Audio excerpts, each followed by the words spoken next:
Justice for Codi. Justice for Codi. Yes. I don't know. I'm thinking about changing the shirt. I feel like it's like too tight a little bit. I don't know if it's supposed to be like this. I'm gonna go to the doctor at 3. Dave's gonna take me. It's hot in here. Hi, Katie. Hey, boo.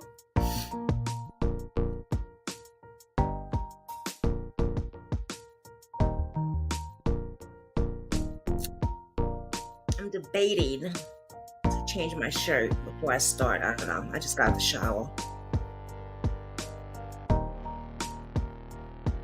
I had to wear loose pants because the hernia, I can't wear nothing, you know what I mean? So I have to wear like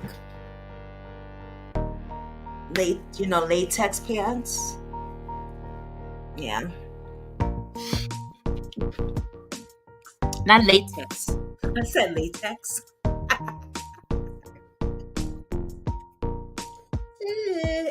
Already bugging in the morning. Yeah, these make me. I love these stretchies. I've had them for so many years. Oh my god, I need a new pair though. They worn out, girl. They gray, turning grayish. I don't know. These are the only ones I got.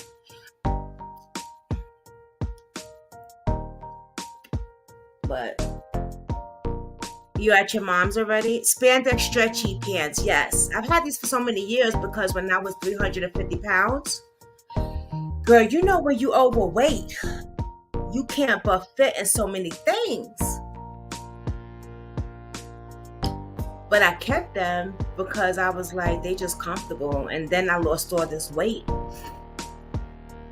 And, you know, they fit more better now. Justice for Codi. Justice for Codi. Justice for Codi. Justice for Codi. Justice for Codi. We got to get some real music on here for when we wait for the lives. I'm going to work on that, actually. I do have some, but yeah, I'm going to work on that. And I'm going to work on celebrity gossip this week. Well, celebrity everything. Everything messy. This weekend, baby. Okay.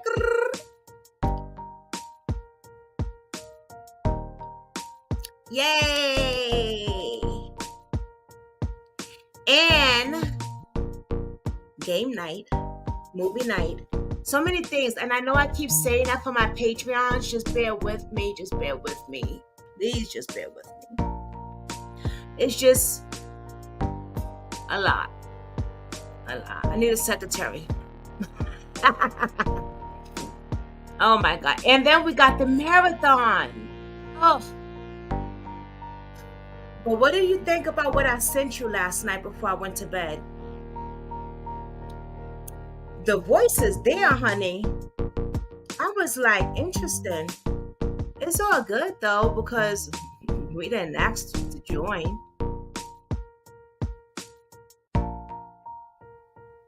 You know? Very interesting, right?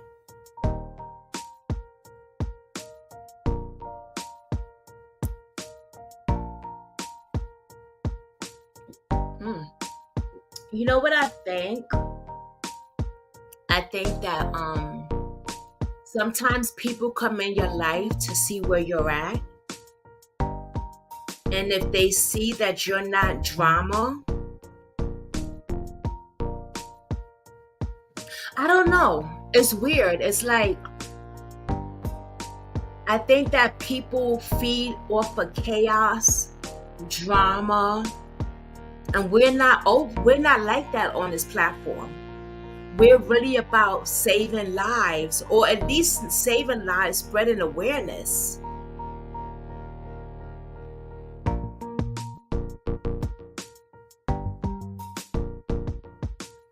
Really? That's another one that we gotta do another update on. Okay. Let me blow my nose.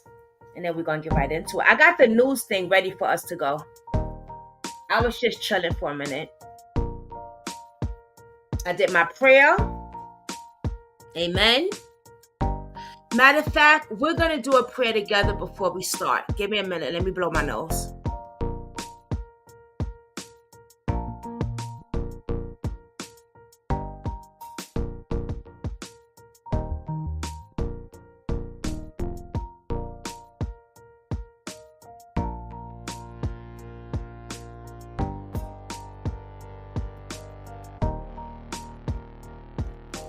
Okay. Okay. Ready? Let's go. I wanted to light these candles, but I think I got an idea with them, so I'm not gonna do it yet. These candles are so big. I bought the candles for people that's unalive or the cases that we do. All right, let's stop the music.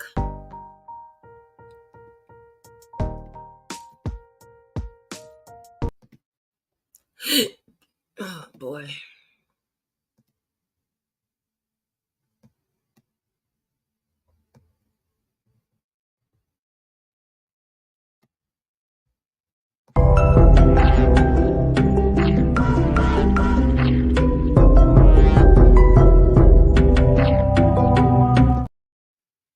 Welcome to Brooklynsquad, real life drama, real life crimes. Good morning, everybody. I am so glad to see everybody this morning.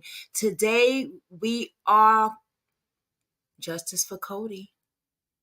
Justice for Codi until whenever. It's always gonna be justice for Codi. It's been justice for Codi since I've been working on this for 2 years now. You know what I mean? And I want them to find his body. Okay? I really want them to find his body. Um, the brother is taking the stand today. The mother took the stand yesterday, Codi's mother, and today his 7 years old brother is taking the stand. I'm gonna move this and I want you to take a picture. I'm gonna move my face out the way for a minute. And I want you to take a picture of what's in back of here. And I know you guys seen it on the thumbnail, but there's a young lady named Nancy who has been on this case that I know. I don't know the rest of the people, but I know Nancy. And a lot of people has been on the case. But she's been foot on the ground out there. She's not even a content creator or YouTuber or Facebook or nothing. She doesn't do content. But when she saw this young boy missing, she said, "Oh no, his eyes captured me, and I'm going to go out there and help search for him." She was on all day. I'll contact her later. Um, but take a look at her. Just, I'm going to move this for 1 minute. Just look.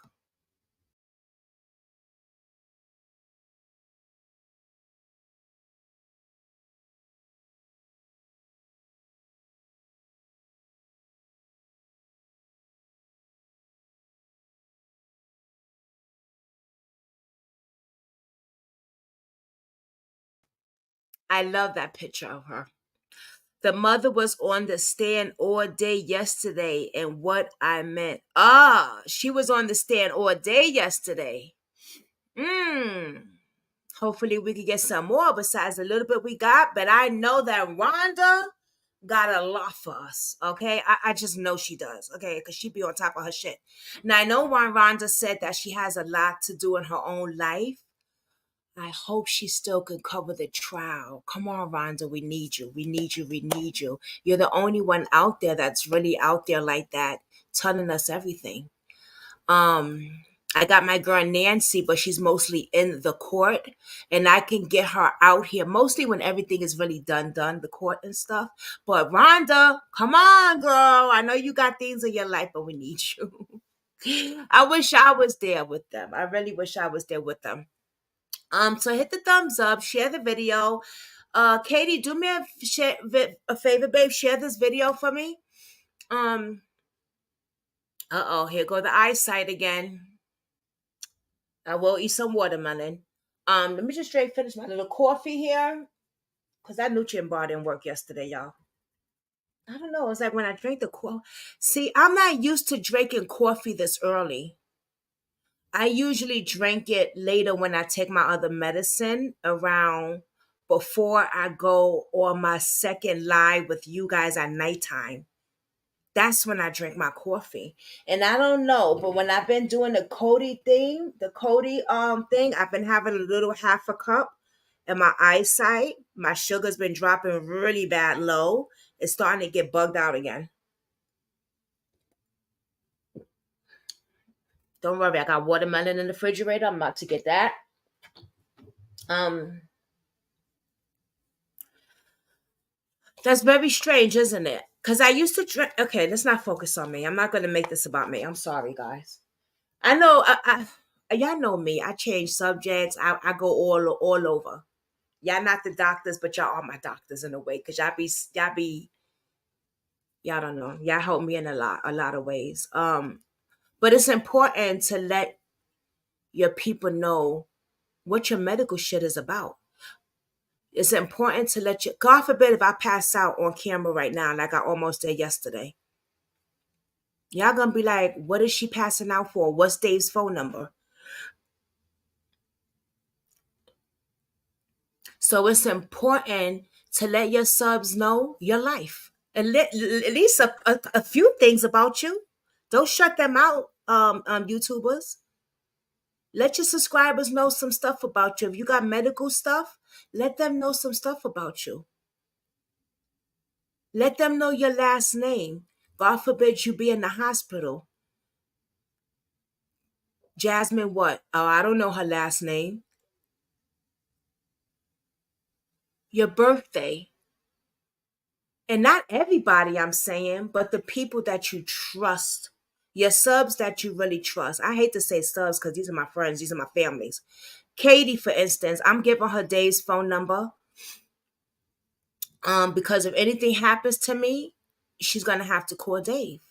He's at work. I'm here by myself. I don't have a wristband for emergency 911. When I should, really. I really should. I'm gonna give Katie my birthday. She knows my last name. But like little stuff like that. You know what I'm saying? Um, if anything happens, if I pass out on the floor, Katie's what's she gonna do? Look at me on the camera and be like, duh, I don't know what the fuck to do. I don't know her last name. I don't know Dave's cell phone number. He's at work. What the hell am I supposed to do? I don't know the girl's address to call 911 over there. Katie lives all the way in another country, some damn where, another city or whatever. I'm all the way in upstate New York. What's she gonna do? Pray for me that I get off the floor and live? When I'm a diabetic dying? No, she's going to have to get on the phone and call Dave at work so he could come here. It's better to be safe than sorry to make someone else aware. Exactly.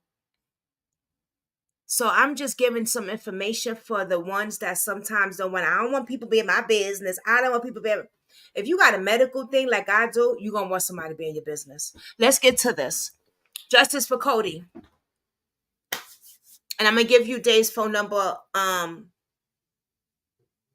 Remind me. Fuck that. And let me do it now. God forbid if anything happens to me. I don't even know my man's phone number on here, child, please.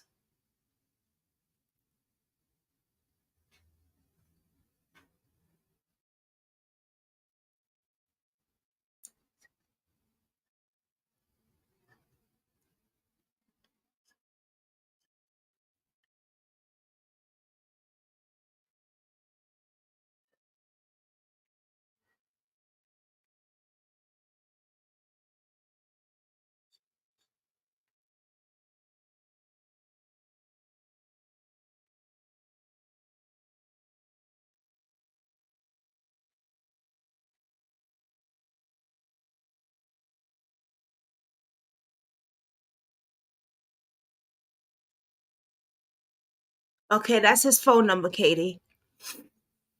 Yeah, right. Why would I give it to you later? I'm already like feeling like my sugar's low. You got it? I gave it to you. All right, let's get into the case. This is the news right here that I caught, and then we're going to see what Rhonda got. Because remember, they just got a courtroom, they did a lunch, this and that. So we got time, y'all. And don't forget, come on tonight. I might do it a little later than 7:30 just because I got appointments today and stuff. Then I gotta come home and cook. So, but tonight is 7:30. I have a new case for y'all. It's gonna blow your mind. I'm still new to it. But join me tonight at 7:30 right here, okay? Okay, thank you, Katie. I think I got yours, but send it to me anyway. I probably don't. In the murder trial of Cory Bigsby. He's charged with killing his son Codi in January 2022. And we're expecting to hear from more witnesses today. Casey Baylor is live this morning in Hampton. Casey, prosecutors highlighted challenges in this case, and we also heard from Codi's mother yesterday.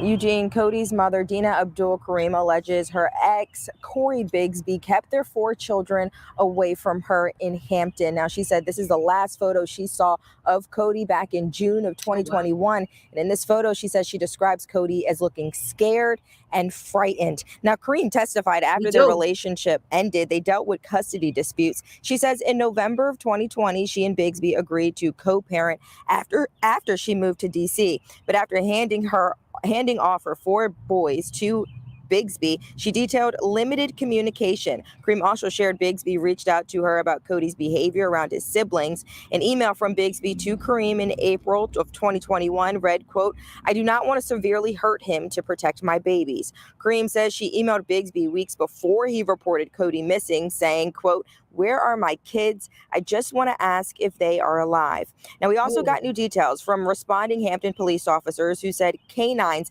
assisted in the search of Bigsby's apartment and nearby areas. A handler for a tracking dog testified his canine didn't pick up Codi's scent, but a handler for a cadaver dog testified his canine alerted to a scent of human decomposition or remains in a bedroom inside the apartment. A former federal homicide prosecutor identified some of the challenges in this case. I do. Do y'all hear that shit? They did pick up a scent.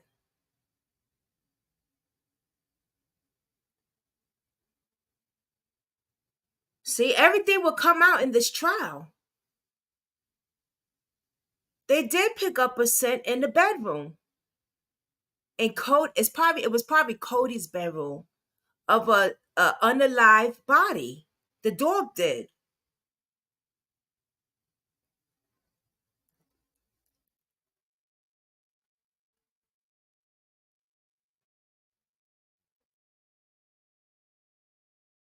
Yep.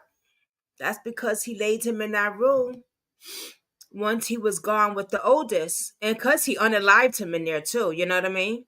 Yeah, he did say he took him out of there and then put him in the room. Yeah, he told on himself. Yeah, come on up. Let me drop the link.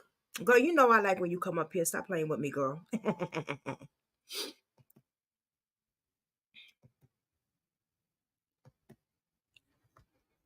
Don't say I'll come up if you want. Just say, bitch, drop the link.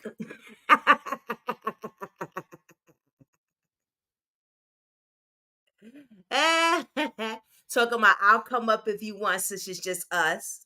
Girl, stop. Say, girl, drop the goddamn link for your girl. She better stop playing with me. Yo, Katie is amazing. If y'all don't, man, y'all just don't know. Katie is amazing. Hey, boo. Hey. You heard what I said? Yeah. Talking about, I'll come up if you want, since it's just us. Girl, just say, please drop the link, okay? Girl. Yeah, so where he put him in that room and still moved him, the dog picked up the scent. And he told on himself. Absolutely. When he did that letter, that was the truth. Yes. He was putting all his feelings on that letter. And I do believe he shitted on Codi. Oh, absolutely. He hated him. Yeah, I think he hated Codi. Remember, he said Codi was a mama boy. I didn't want to stop him anyway. But it also makes me wonder if he did anything to the other child, because he only wanted 2 of them.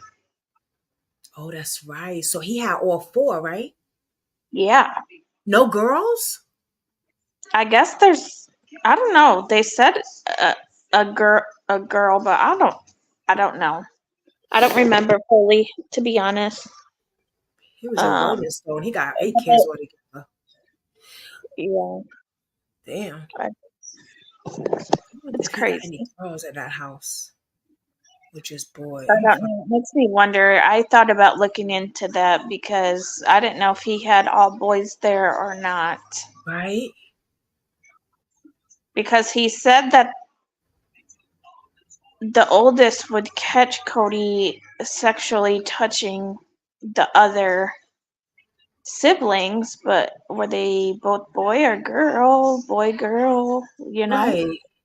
Because he got twins too. Right. Where she say one, well, how he gonna say one of the twins ain't his? Motherfucker, they twins, dum dum. Right. How can only one be yours? You know, he was in the army, so he's like a little cuckoo, Right. and he But he knows also how to get knows rid a of lot of evidence. tests. Exactly. He knows a lot of things that can contribute to getting rid of and removing things. Exactly, and he had all those months to get rid of and clean and clean and clean and sanitize and get rid of the evidence in all those months. He Right? swiped that place clean.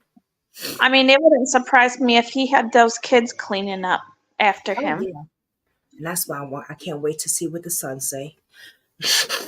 Yep. See, now I thought that the mother was supposed to testify in a different room and not in front of him for protection, but she was in that room.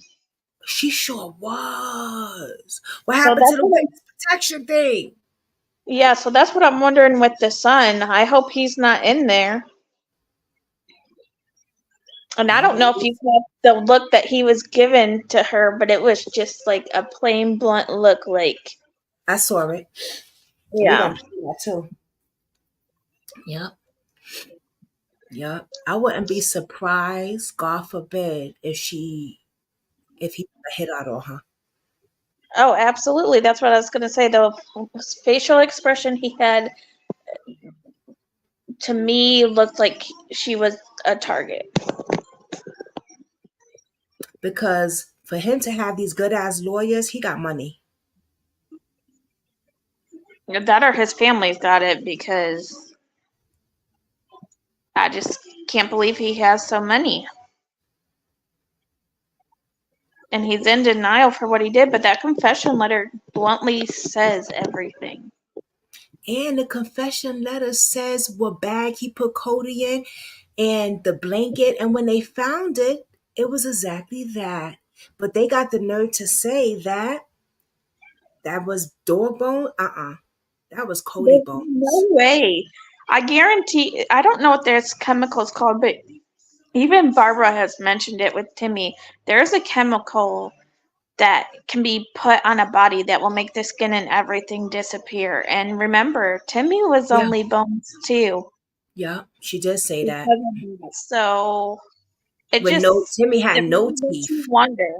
And like he was in the military, army, or whatever, so he would know what to use and what to do.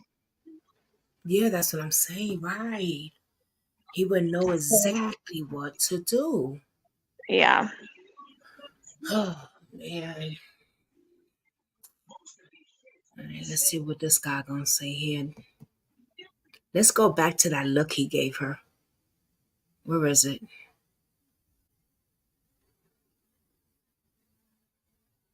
Boom.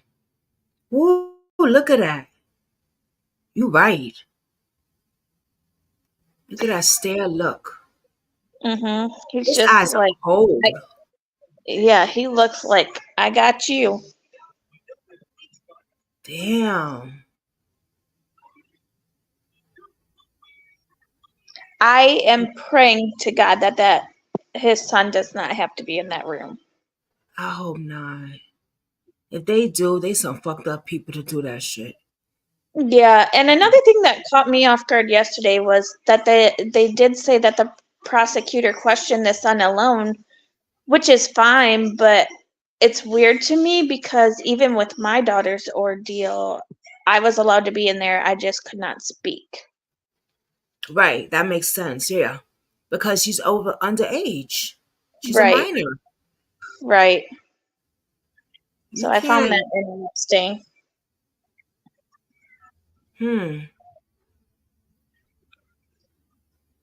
But we'll see what comes about.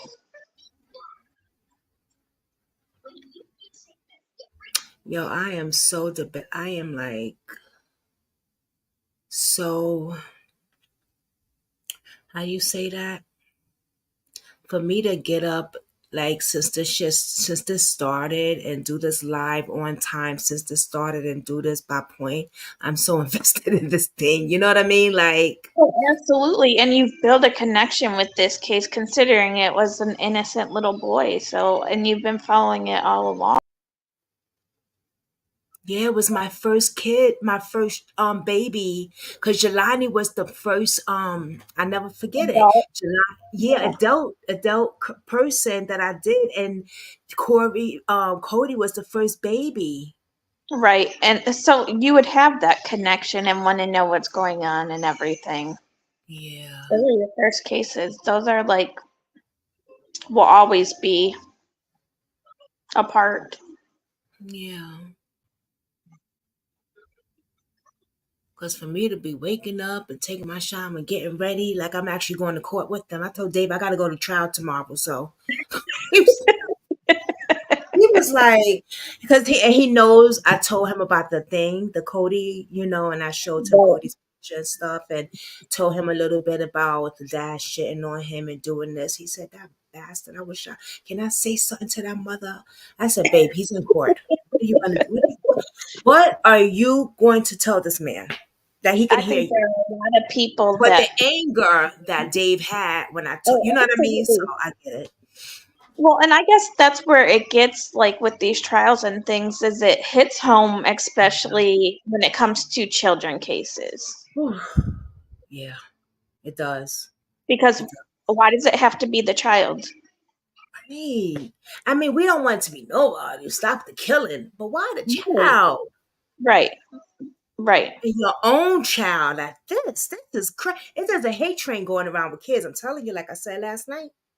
Yeah, it's definitely something. Mm. It's But yeah, I insane. told Dave yesterday, I got to go to trial tomorrow. I got to go to court. Now, he got to go to work and I'm in court. Yep. Bigsby weeks before he reported Cody missing, Look at that saying, little quote, face. "Where are my kids? I just He want do to look ask scared. if they are He looks alive." scared. Now we Look also at that picture. Yeah, that Wait picture a is minute. definitely different than his happy-go-lucky smile. And Oh my God. his fists are like balled up. His eyes are swollen. Yes, they are. He has a black eye. He sure does. Oh Oh, my boy. God. This baby has two black eyes. They were healing up though on Yes. both ends. You could see it. Yep. You sure can. Look at right here. Oh my God, all right here. And then this right here. And then this is separated a little right here. You can see it. Right.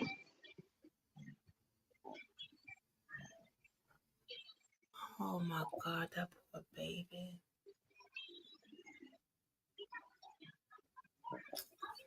Oh, Cody.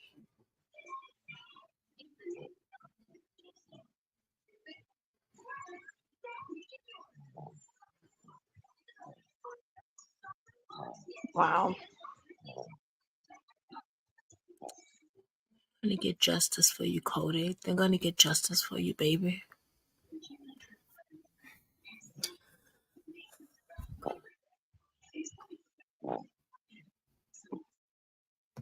also got new details from responding Hampton police officers who said canines assisted in the search of Bigsby's apartment and nearby areas. A handler for a tracking dog testified his canine didn't pick up Cody's scent, but a handler for a cadaver dog testified his canine alerted to a scent of human decomposition or remains in a bedroom inside the apartment. A former federal homicide prosecutor identified some of the challenges in this case. I do think in any parent-child case, it's especially challenging for the defense because you have to explain, how could this child just disappear? That's not, those of us who are parents have a hard time understanding that. And I think even those who aren't parents have a hard time understanding, how does a child just disappear with no trace? That's right. Now, witness testimony is expected to pick back up this morning at 9 a.m. And at some point in this trial, we are expected to hear from Cody's older brother, who is now 7 years old. We're live in Hampton. I'm Casey Baylor for 13 News Now.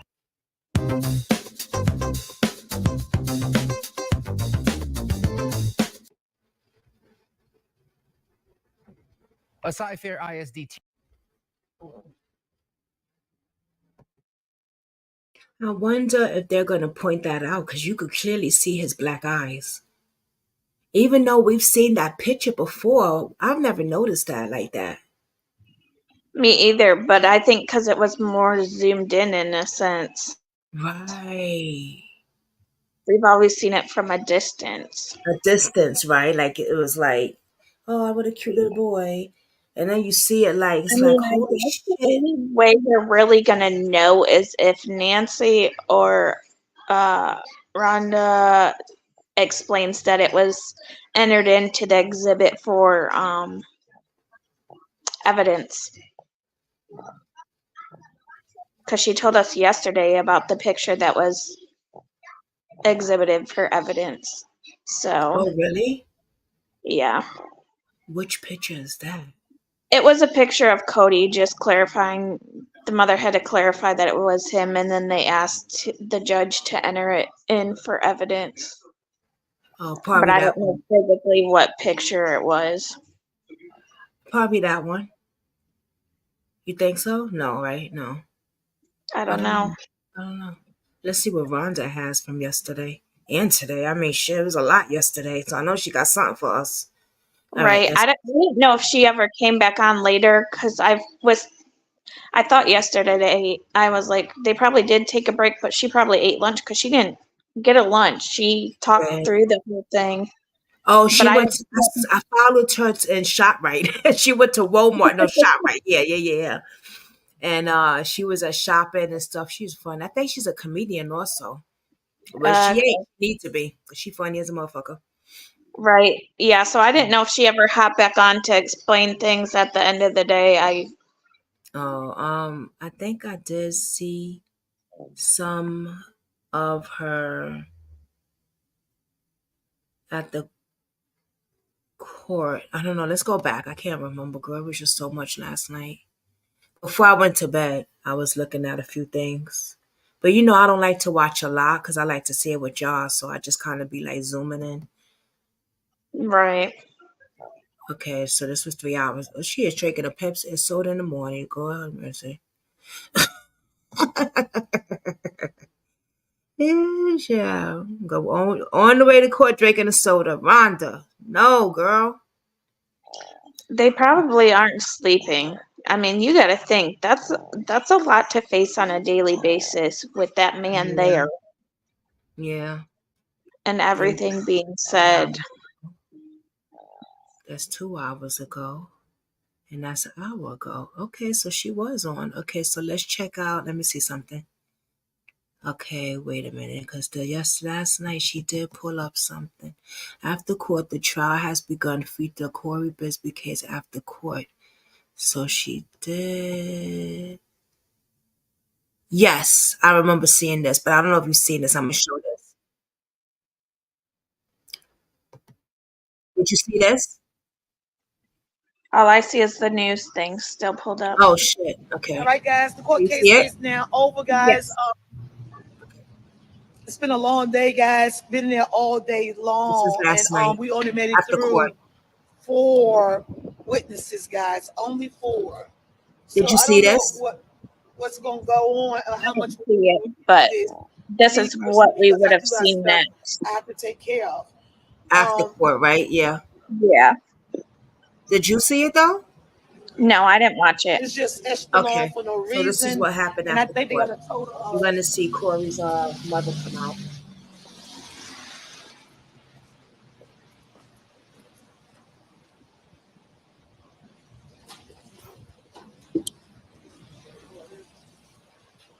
She had to block it because the juries and 13 News certain now. people don't want to be filmed.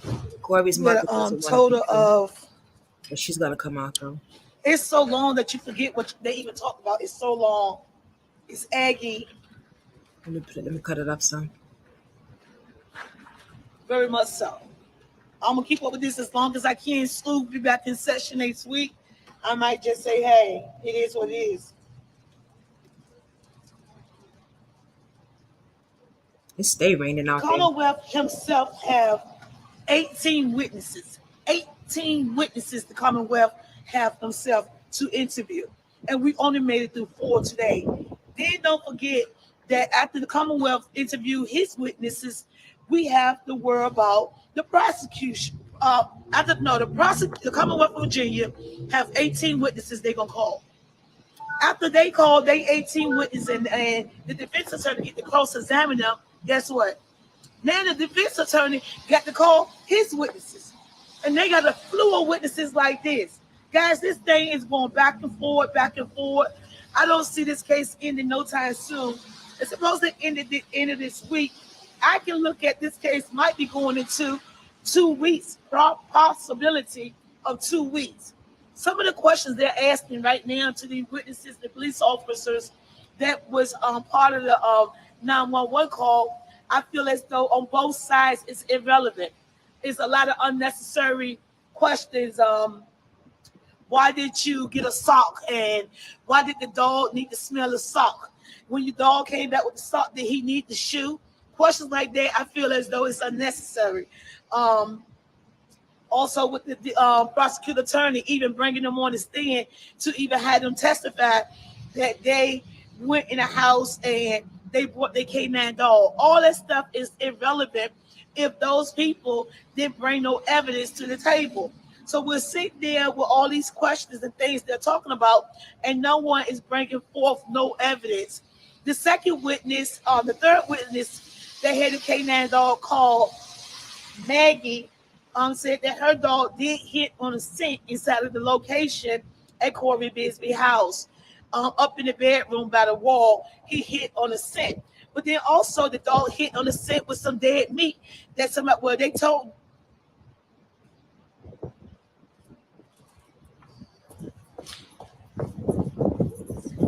So how y'all feel about being here all day? Do you feel like a lot of those questions was unnecessary? It's a waste of time for what's going on. It's too much. It's too much. We only got through 4 witnesses today, Exactly. and the Commonwealth have 18 witnesses. And we only made it through 4. Right. It's too much. My head is about to explode. Wow, I just see the jurors. They just seem like they're uninterested, like unbothered. I think if they drag it on too long, they might just get a guilty but verdict just because they agitated. Who knows, right? I don't know. I just pray that tomorrow be Yeah. better. Right, because we only made it through 4 out of 18. Then we got to turn around and talk. We got to turn around and a minute of that. Well, good luck, guys. It's cold out here. Yeah. Guys. All right. See y'all tomorrow. All right. Bye-bye. Guys, once again, people are coming up the courtroom frustrated because of the length of time that it's taken for this case to be heard here in Virginia. I'm Brody Young, Court Live, and we are on the scene of this as court has been dismissed. How you doing? How you doing? How you feel about how long this case takes? What you think? Do you think they overdoing it? Is it going to turn people off? What's going on? Yes, we should not have been talking about no dog this long. Talking about a dog. And why did the dog have a sock? And then why did the dog have a shoe? What's going on? And they were trying to figure out why they can't get a scent on it. I mean, do you think that witness was even necessary to bring up since he didn't do anything but search the house? Well, he was pretty much looking for a That scent lady that wasn't available. yeah. And that comes right along with saying how long the child has been missing. So the story correlates together. That the baby had been missing for a while. That's why the dog wasn't able to consent. That's what I'm gathering. So what you gather is the child been missing for a while, so the dog can be pick up a scent. Because they say regardless if baby Codi was toted out the house or walked out the house, they should have a little scent. Wow. For the model kids that you deserve. Wow, guys. They still got 14 more witnesses on the prosecution team. What do you think? Tomorrow's gonna be a long day. A long day.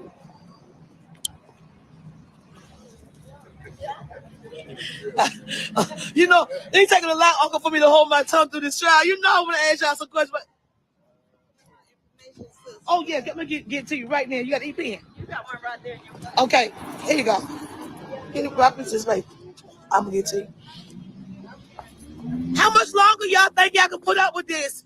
We only went through 4 witnesses, and the prosecutors still got 14 more witnesses. We only made it through 4 today. How many would y'all get through tomorrow? Here in Hampton, Virginia courts. I'm Rhoda Young reporting live. How many more witnesses do you have? Do you got 25? Because the prosecutor got 18, and we only made it through 4. Will we be here for the next 8 weeks? Hampton Roads Transit. It's on real news. Thank you, Uncle. How much longer can you take this? It's going to be 8 more weeks. 13 News is there. I know that's right. Uncle said, as long as it takes. Where my girlfriend at? That's Codi. That's Cody's uncle. We only got through 4 witnesses. You got 18. How many more weeks is it gonna take us? Hey, baby. We only got through 4 witnesses. What's going on? Why is this case dragging on like this? Anton, only 4 witnesses? Yes, I was. Okay. And you heard it here first. Antoine said you heard it here first. He know why it's going on. I'm Rhoda Young Live.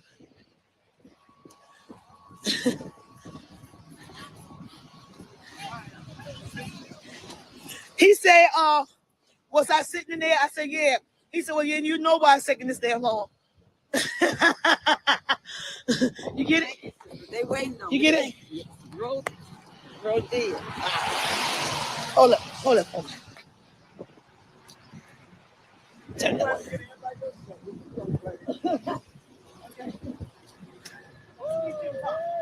No, I can't talk. You get in the car. Oh. Okay. I'll put this. Oh, this Mercedes.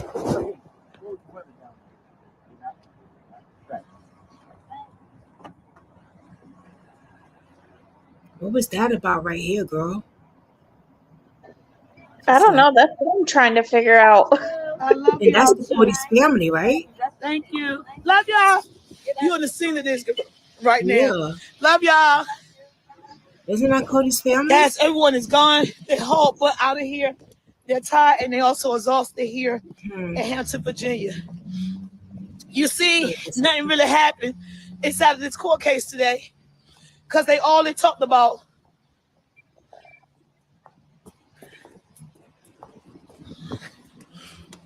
I think these people that want to cuss my ass out. Here could a mama and the family. The mama would be the one in the purple coat, and that is the grandma. I got y'all. Go ahead. So Corey's mother's the one with the purple coat coming out. Yeah. I seen this yesterday. I'm not gonna film y'all. We're going the same way. I ain't gonna film you, baby. You welcome. But she's not gonna show up. Love you too, baby. Respect I got you, and I I'm good with y'all. I would have done He got them Gucci's on. He got them Gucci's on. Thank you, guys. Sometimes, well, guys, that is the mama right there.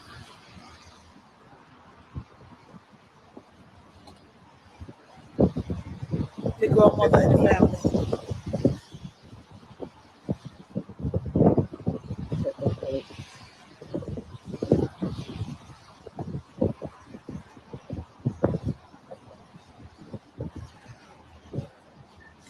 I don't like the fact that they're catering to Corey and not to her.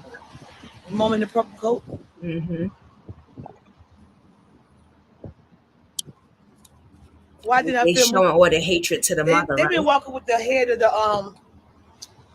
of this prosecutor attorney, and they wasn't gonna come out because I was standing right here with the camera, so they was all balled up in the back. In life, you just learn certain things. And she's a witness for the Commonwealth, and I can't film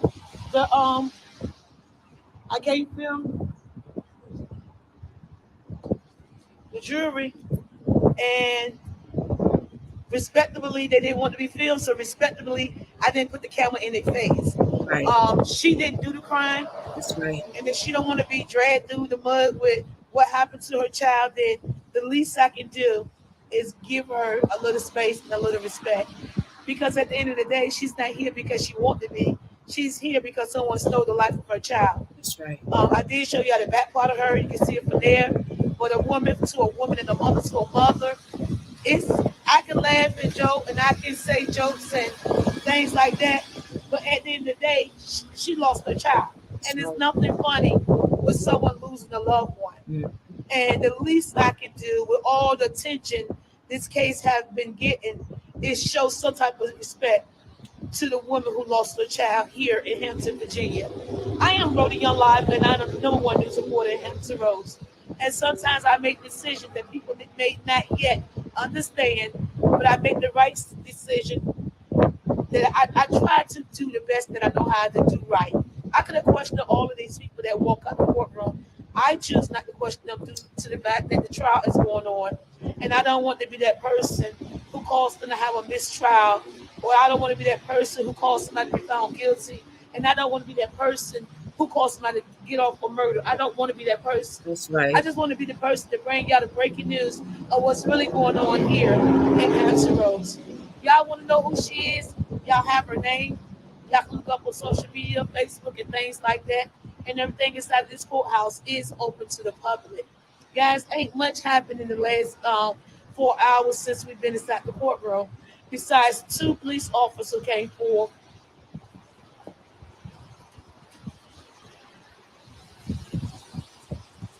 I feel what she's saying. What you think about that, Katie? Oh, I agree. Hell yeah. I would never film her face and all that shit and ask her what. No. 3 police officers came Even though forward I don't and agree with a lot of shit spoke that to she's done. the Commonwealth and also the defense attorney. What This officer right here she said. was a new officer, had just got on the police force. He was there less than a year when he got the call to 911, and they dialed 911 and asked him about the Cory Bigsby house. He and another officer, Officer Dotson, I think. This Officer Dotson responded to Cory Bigsby 911 call and spoke to him when they got to the house, when Cory Bigsby allegedly told them that baby Codi got out the house and left in the snow. He no longer worked with the Hampton Police Department. He's now in a different department.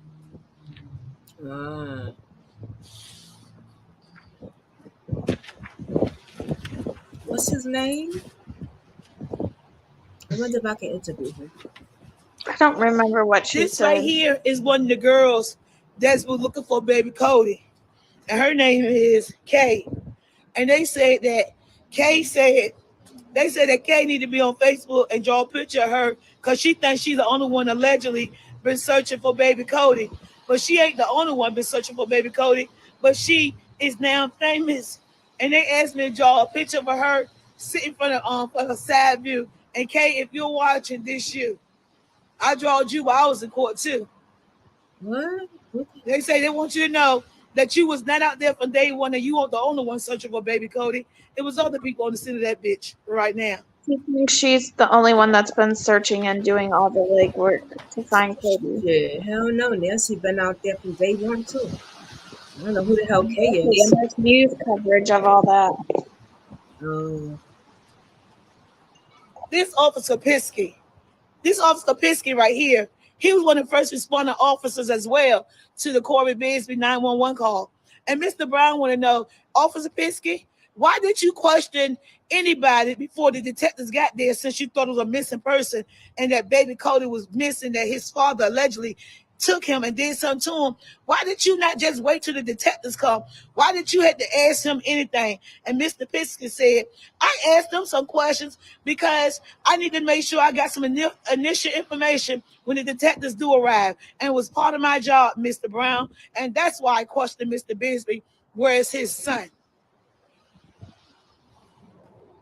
Guys, these witnesses was on the stage so long, I was almost able to draw a perfect photo of their ass. Their questions were so long. My drawing is better than mine since I draw sticks. They don't want me to be up there drawing shit. This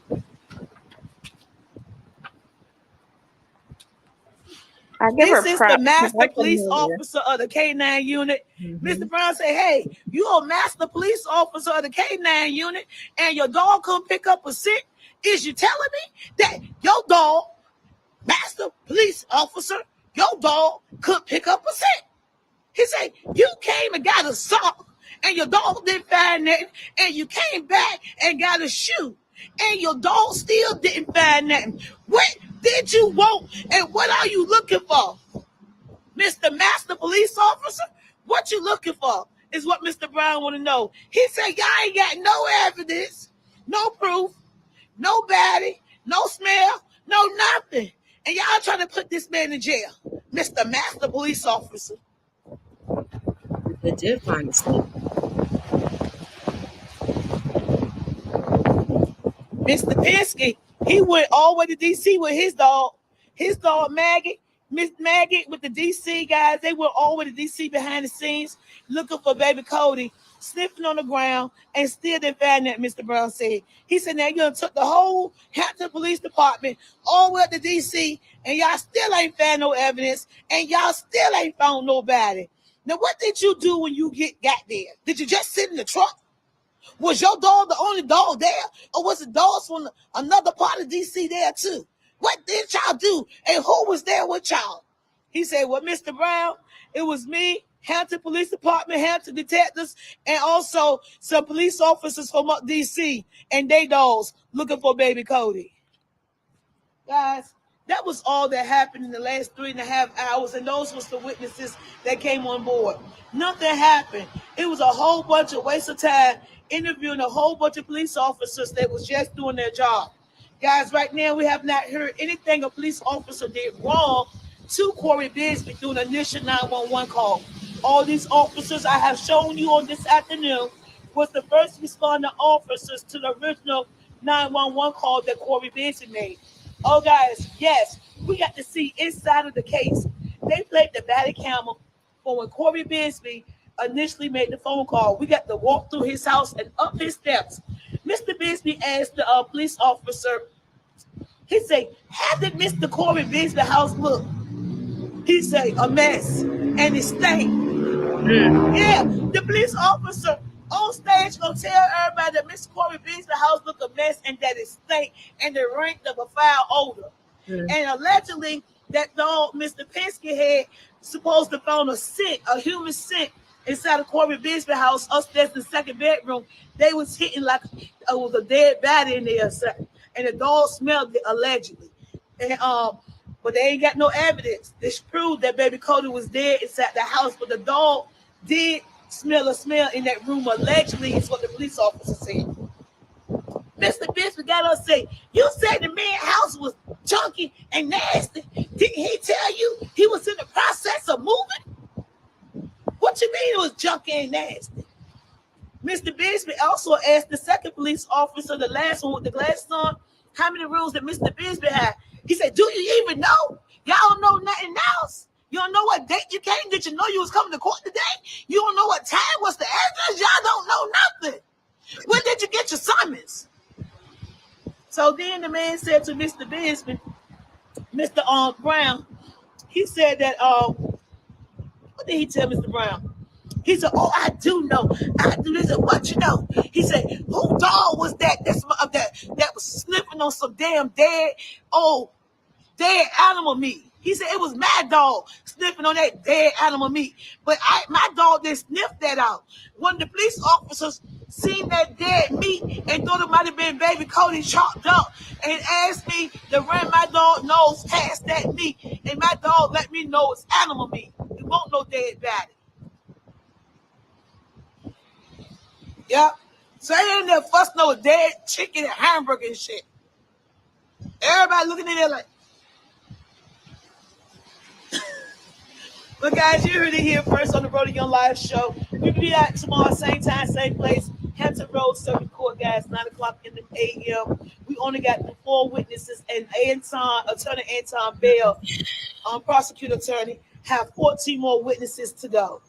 Guys, then we got to turn around and go with Amina them. So Anton Bell got 14. Amina Mike got 26. Guys, it's going to be a long case. And if it's going to be over a week. Oh yeah, now they're saying possibly up to 2 weeks. Within 5 days. Yeah, for sure. Okay, so let's go to today now. That's her driving to court, and this is this morning. So that was yesterday, okay, Mama? This is 3 hours ago. Before, this is people 3 are hours still coming ago. into the courtroom. And then I'm going to show the one surprisingly, the courtroom is packed. And then by then, this case go on and on and on, the courtroom now is becoming packed where there's only standing room just about only. Guys were smushed in there like sardines on this morning. Good morning, Uncle. How you doing? All is well. The court is down for an hour. Video. Uncle, you ain't missing anything. They down for an hour. They ain't gonna start back at 10 o'clock. They ain't started off. Right on time. What God do it? They ain't never started. They ain't came back for 30 more minutes. Wait on you. Cory Bigsby into the court. Guys, right now the court is starting a little late, guys. We're gonna be about an hour down due to technical difficulties. Oh wow. The television on yesterday was not working properly, and today they're trying to assure that all of the television, the microphones are going together and working properly, because it's gonna be a person involved today that's going to be a very important witness to this case. It's going to be DJ, which is Cory Bigsby's oldest son. I think he's the favorite child as well. DJ will be here today. He's 7 years old, and he will be testifying for the prosecutor attorney on Anton Bell in the Commonwealth of Virginia. We expect to see him on television. He is in the court building. However, he will be coming to us over television so that no one can see him in the court building. However, he will be coming to us over television so that no one can see him. I gotta You'll have to refresh. Yeah, because on my thing it says she went live. Yeah, it's probably lunchtime. Yeah, because on my thing it says she went live. Damn, now it's saying she did it. Lunchtime. Yep.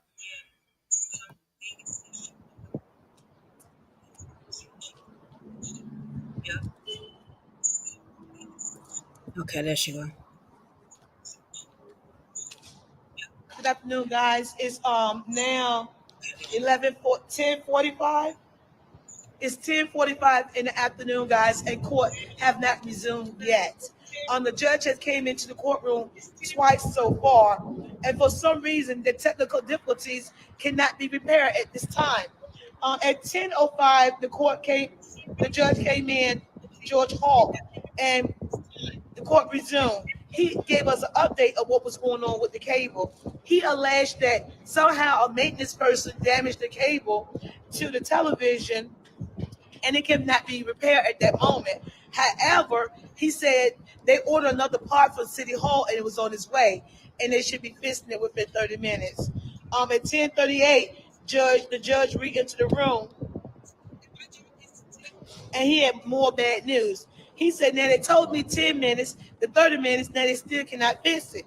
He asked the Commonwealth attorneys to just call another witness. He said, is there any way we can just call another witness so we can go on with the case? And Tom Bell stood up, the Commonwealth attorney, and said, no, the prosecutor attorney. He said, no, because we're dealing with a 7-year-old young man, and we don't want to call another witness that may be on the witness stand for over an hour and have the 7-year-old waiting. And the judge looked at him and said, well, okay, well, we're actually been here for hours already. Are you sure you can't call another witness? Anton Bell said, no. This court case is supposed to end Friday, But guys, they said it may roll over into next week. The judge asked Antoine Bell, "Do you think you're gonna close by Friday, or would you be closing out on Monday?" He said, "We'll be closing out on Monday on the Commonwealth side." So therefore, guys, this case will be going on all the way into next week. The prosecuting attorney, the Commonwealth, Antoine Bell, and his team do not plan on giving this case over to the defense attorney until after Monday. Guys, you heard it here first before Wavy News 10, Channel 3, and also Channel 13 News. Right now, we have not heard anything from nobody inside the courtroom, and we've been there almost almost 2 hours. In 2 hours, the court has not started yet due to technical difficulties because they're bringing in DJ, the 7-year-old young man, Cory Bigsby's oldest son, to testify of how his life was living with his father. The judge is not going to be in the room. He's not going to be in the courtroom with us during this time that DJ testified. The judge said he normally would remain on the bench and watch it through the television with us and speak to them to the camera. But since this is a 7-year-old child, he's going to actually leave the courtroom and go into the jury room and be in the interview with them. Inside of the interview room, when 7-year-old DJ be interviewed, would be, he's allowed right now. Love y'all too. Right now, love y'all too. Just like that. Tell us stop playing was Hampton, Virginia is coming through, representing me the whole time we're out here on the scene of this bitch. Come through, Hampton, Virginia, come through. And it's just like that. Guys, the judge said we allow each attorney team to have one attorney present. He said myself, the technician, and also a witness to be in the room when Cory Bigsby, when baby DJ has been interviewed. He said, other than that, no one else will be in the room, and we'll be watching for the television, the courtroom, and that's why the court case haven't started yet. They said, give them a couple of more minutes, and the court should resume. Guys, we have wasted almost 2 hours of everybody's day due to a television technology problem here in Hampton Circuit Court. I'm Rhoda Young with the breaking news, update news to the minute here in Hampton, Virginia. Guys, we're going to go back in so we don't miss the court. Baby DJ is in the house, been waiting to be called for he can testify against his father or be questioned what happened during the time he was living with his father here in Hampton, Virginia. Would baby DJ admit that it was abuse going on in the household, or would he take up for his father? Have DJ been programmed to say what the courts want to hear, or is he going to be an innocent young man and speak freely about what he really experienced? Guys, we'll see it for ourselves on live TV. Stand by, and the court says ordered no camera footage to videotape baby DJ at all. So y'all will not have the opportunity to see how he looked, not on Channel 9 News and also not on no major news network. I'm Rhoda Young, the #1 news reporter in Hampton Roads. Until we meet again, guys, that's the update, what's happening inside the Bigsby case here in Hampton, Virginia. Until we meet again, Rhoda Young Live.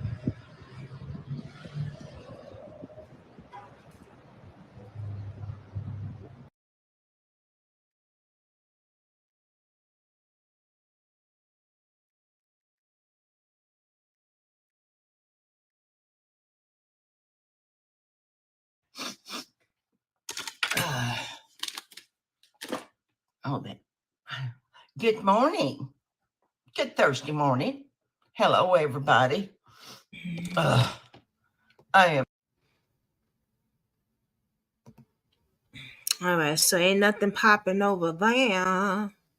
Oh, wait a minute. What was that? Hold on now. That was 3 hours ago.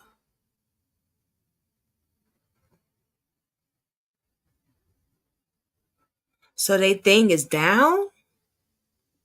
They said they made sure that the TVs and microphones worked yesterday, and a maintenance man damaged the cord or cut the cord.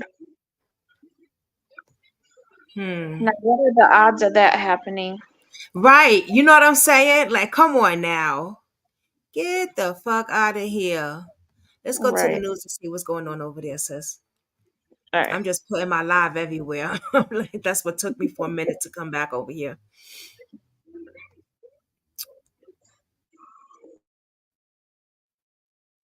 Yes, I said the teacher has been fired. We don't know what you're talking about, fired. We don't. Well, they ain't gonna have nothing because the thing ain't working. But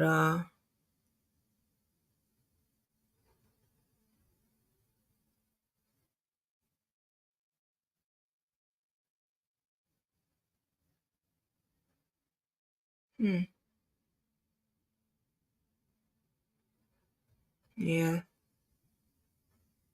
3 days ago. Let's see here. They're talking about. Cody Bigsby was reported missing, and now his father is set to stand trial for the murder of his son. Cory Bigsby reported his son missing, but Got police nothing believe either. he All of a killed sudden, they him shit ain't and hid working. his body months prior. Casey Baylor joins us live in Hampton this morning. Casey, there's a lot that has gotten us to this point. How are things today? Eugene, jury selection is expected to begin today, but let's go back to January 31st, 2022. That's when Cory Bigsby reported his son Cody missing. Right. Now, shortly after, Hampton police named Corry a person of interest in this case, and days later, police arrested Bigsby and charged him with child neglect unrelated to Cody's disappearance. In June of last year, a grand jury indicted Bigsby on charges of murder and concealing a body in connection to Cody's death. Then in November, several correctional officers testified Bigsby made multiple possible confessions while in jail. Outside of court, community members came together to honor Cody, even creating a tribute for the boy near a fence where he lived in Hampton. In February, all items were removed from that fence after city officials decided to enforce city rules. And recently, the Virginia General Assembly passed identical bills to establish a Cody Alert program for missing children. The legislation is now heading to Governor Glenn Youngkin's desk. Advocates who have been following the case say they'll continue to honor Cody and hope to get a better understanding of how we all got to this point. It's just frustrating, honestly. I have been following it. This. And basically, I'm just glad this trial is coming because maybe we can get some answers. And although there have been many search events from authorities and volunteers within the community, Cody's body has never been found. The boy would have been 6 years old right now. We're live in Hampton. I'm Casey Baylor for 13 News Now. Okay, Casey. TV about to take over the whole nation. All eyes on me. Got a whole lot to learn, young blood. The streets is gonna be watching to see how I handle this. All eyes on me. Don't forget we blood.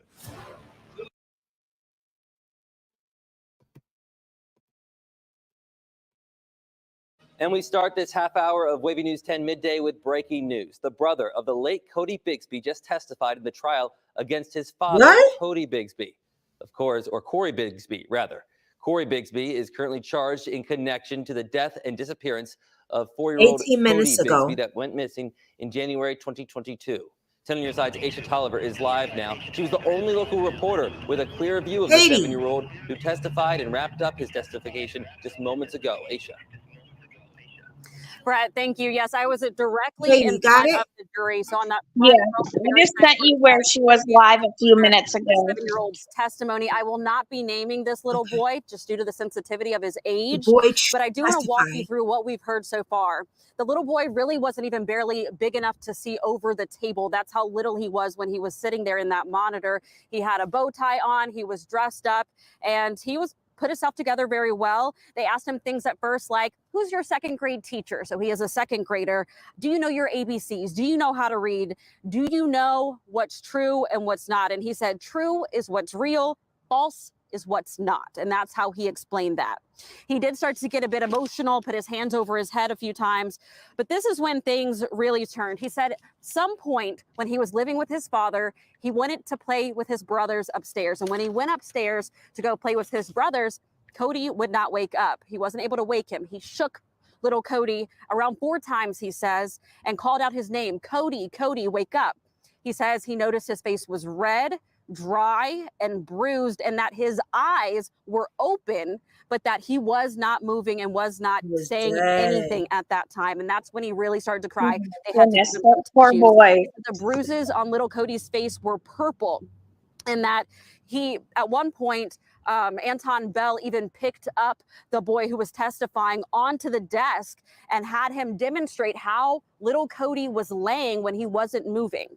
And he said, quote, "I was thinking he was dead." So he runs downstairs to his father and he says, "Dad, what's wrong with Cody?" And he says, Dad said nothing was wrong. So then he went back upstairs to go try and wake little Cody again. Again, his eyes open the entire time, but nothing happened. He did not move. And then they went on to talk about times he went to Busch Gardens and things like that. But right now, he's actually answering questions from Corey's attorney. Let me get that right. The defense is now asking the little boy some questions. It seems like they are somewhat trying to discredit his testimony, asking specific dates. The little boy saying, "I don't know. I'm not sure. Did you talk to this person, that person? I don't know." So that's kind of what's happening right now. But he did specifically ask, "Did your mom tell you what to tell us?" He said, "No, my mom did not." He said, "Did your mom tell you where Cody was?" The little boy said, "No." "Where do you think your brother is?" he asked the little boy, and his brother said, "I don't know." So that's kind of where we are right now. Very emotional testimony, just as a little boy, how brave you have to be to go up and take the stand like that. And a couple of times he corrected the attorneys on name pronunciations and spellings of that sort. Very smart little boy. But we'll be hearing more from Chris Horn later. He's also in the courtroom listening to that same testimony. Aisha, thank you so much for that insight. Do you actually happen to know when the day was that the older brother of Cody saw all of this? I'm sorry, can you ask that one more time? Do you know when the day this was, the time of year that Cody's older brother witnessed what happened? So that's something that's still up in the air, and that's what they're trying to pin down. He said he was living with his dad when he was 4 years old and turned 5. Mind you, he is now 7. He said sometime during that time, that's when he last saw his brother, when he was just 4 years old. So he had a birthday and everything after that fact, after he last saw his little brother. And that's why they started asking questions about Busch Gardens, and they brought up pictures of him with his father at Busch Gardens. And he said that was after he had last seen his little brother. So right now, the exact month and timeline is a little bit confusing, but you have to remember, we're dealing with a child, a 7-year-old who's trying to do his best to remember from 2+ years ago. Exactly. At 5 years old, he's not going to remember dates. Come on now. Yeah, that's crazy. they But bugging the out. information that he's given, I think that's more than enough. It sure the hell is. It sure the hell is. Wow. That just made me For like, them to make him reenact that is sick. yes. And that was his It's been damn more lawyer. than 2 years since 4-year-old Cory Bigsby was reported missing, and now his father is set to stand trial. That was his lawyer. Psychopath. Yep. He's mental. Something's wrong with his ass. All right, let me see what you sent me.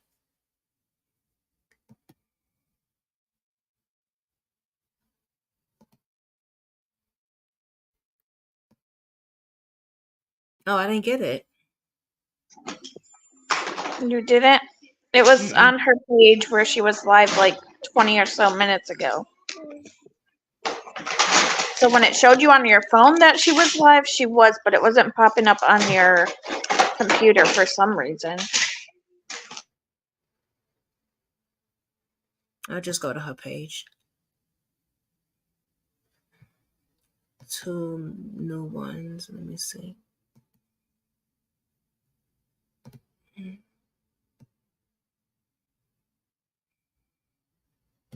All right, here.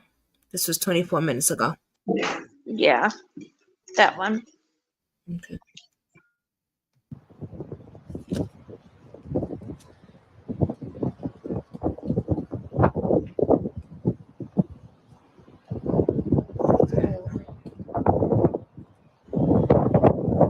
Hey guys, we only got 10 minutes, guys, so I gotta get as much information as I can get to you. It took me about 3 or 4 minutes to get down the stairs. It's gonna take me 3 or 4 minutes to get back in the courtroom.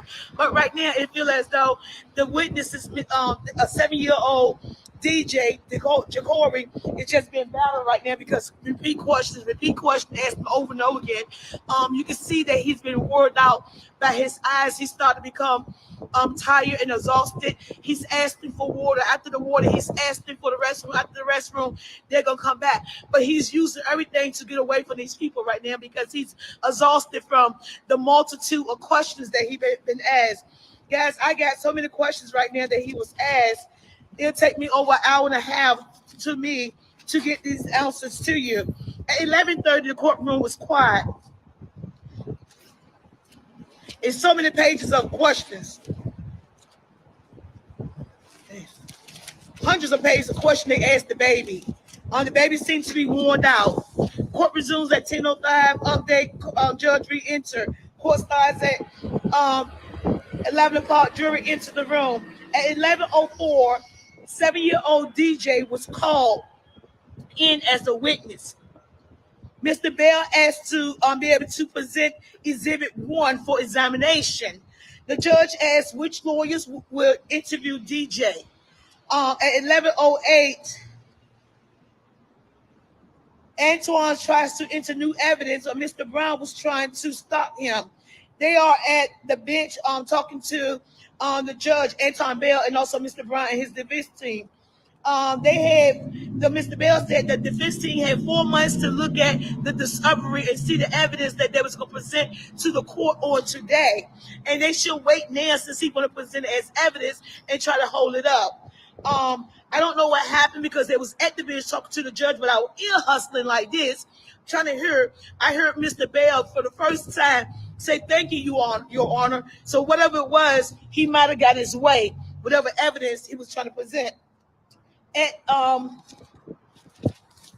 11:12, the judge, Mr. Bell, and Mr. Singleton. Mr. Singleton is the defense attorney assistant. The court reporter asked the courtroom to interview DJ in another adjacent room to the courtroom that we all was sitting in. At 11:13, the family passed around tissue. At 11:14, the TV was turned on. At 11:15, the phone rang for Mr. Brown. Everyone jumped because we never heard a phone ring in the courtroom. It was like an old house phone that your grandma used to have, and it was really, really loud, like it was on a microphone. Everybody jumped in the courtroom.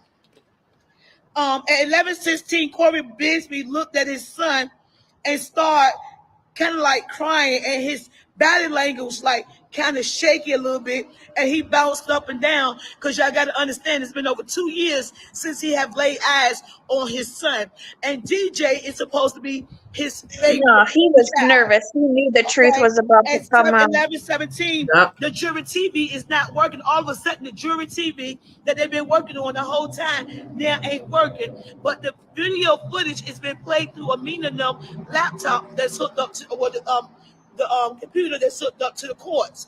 So I stand up and go over there and look like this to see what's going on. Then the courts finally realized all the TVs are not working. So where was the little boy in the same room?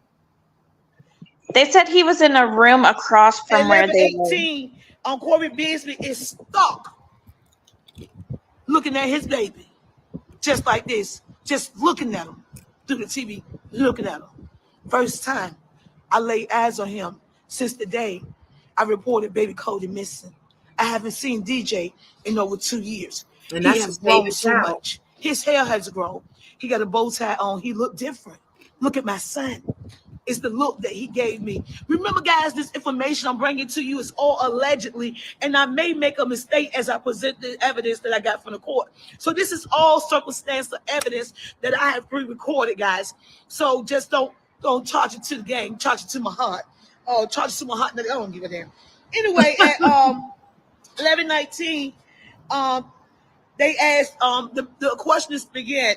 The Commonwealth Prosecutor Attorney has the wheel right now. 11:19, the Commonwealth Prosecutor Attorney, Mr. Bell, has the wheel, and the questioning began. He said, "State your name for the record, Corry. Birthday, December 24th. What grade you in? Second grade. Do you know your ABCs? Jacory say yes. Can you read? Jacory answer yes. Is it true or false that my shirt is red? Jacory said false because it was not red. He said, am I wearing glasses? He said false, and he was not wearing glasses. Judge then swore Jacory in underneath the Constitution that he has to tell the truth inside this courthouse. And he also asked him, state your mother name. He repeated, state your dad name. He repeated Cory Bigsby. He said, what is Baby Codi nickname that you used to call Baby Codi? He used to call his brother Coco. He said, who gave him that name? He said, me. I called Baby Codi Coco, my little brother. He presented Mr. Brown, Mr. Bell presented evidence, exhibit number 1, and asked DJ, who is this on exhibit number 1 on this piece of paper? DJ, 7 years old, looked at the paper, and he said, that is Codi. He said, did you live with your father? He said, yes. Did you have fun? He said, yes. We helped each other, and him and his kids played. He said, how old was you when the last time you saw Baby Codi? He said, 4 years old.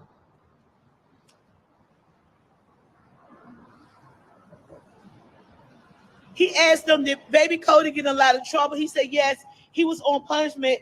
My dad got him in trouble. He said, did he get in trouble often? He said, yes. My dad made him get in trouble often. He said, did Baby Codi get spanked often? He said, yes, Baby Codi did get spanked often. He said, how about you? He said, no. He said, last time, when was the last time you seen all your brothers? He said, last time I seen my 3 brothers, I was 4 years old.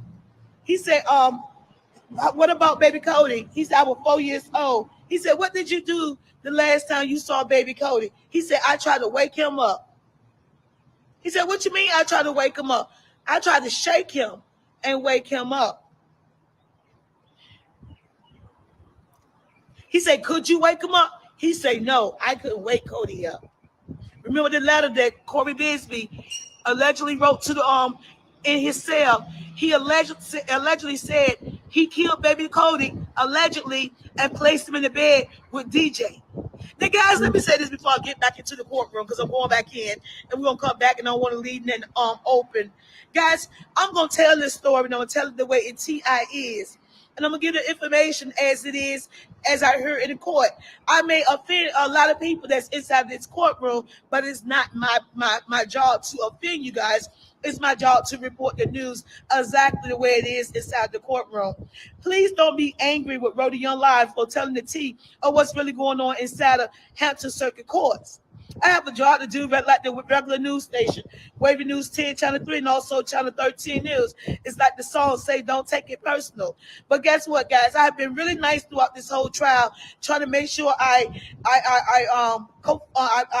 be mindful of other people's opinions and how they feel. But right now, the trial has begun, and my job has now started. And I have to do my job to the best of my ability, because I have an obligation to the people who watch my news source. And my job is to tell the news, nothing but the news, to the best of my ability. And that's what I will be doing from this point forward. How you do? Guys, please work with me and know that I'm going to give y'all everything I got inside this courtroom. Now 10 minutes is now up. But don't forget about the letter that Cory Bigsby wrote. He wrote a letter saying that allegedly he killed his baby and placed him in the bed with his oldest son. Then the oldest son has came into the courtroom, who have not seen his father in over 2 years, and said that I woke up and see my brother dead in the bed, and I tried to wake him up, and he never woke up. It's a big continue. I got plenty more information from where this come from, but we're going to go on lunch break in a minute. Let me go on lunch break, and you guys tune back in, set your notification to come in, because I'm going to give you complete details of what's really going on inside of Hampton Circuit Court here in Hampton, Virginia. I'm Rhody Young with the breaking news of who killed Baby Codi. Did he get killed? Is he lying, or is he telling the truth? Guys, tune back in. In the next 30, 40 minutes, I'm going to break everything down to you guys, just like that. Also, thank whoever left a letter on my car and bought me lunch. I appreciate that. Thank you for buying my lunch today and leaving that envelope on my car for my lunch. I'm Rhody Young Live, and we are on the scene of this right now. That's Tune back in for the complete details. I'm going to need about an hour to give it all to you just the way it was given to me. And it's just like that. Breaking news here in Hampton. That was nice. Somebody So left she money should be on going.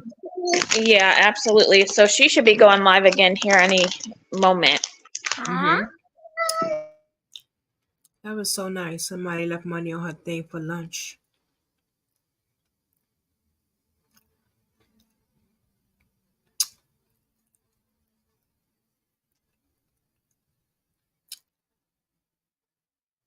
It's very nice.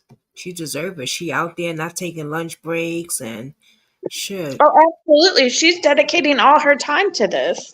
Mm-hmm. And covering it for the ones that aren't there. Right. Shit, she deserves it. Shit. For sure, for sure. Let me see here. So she'll be going live anytime soon again. Let me see.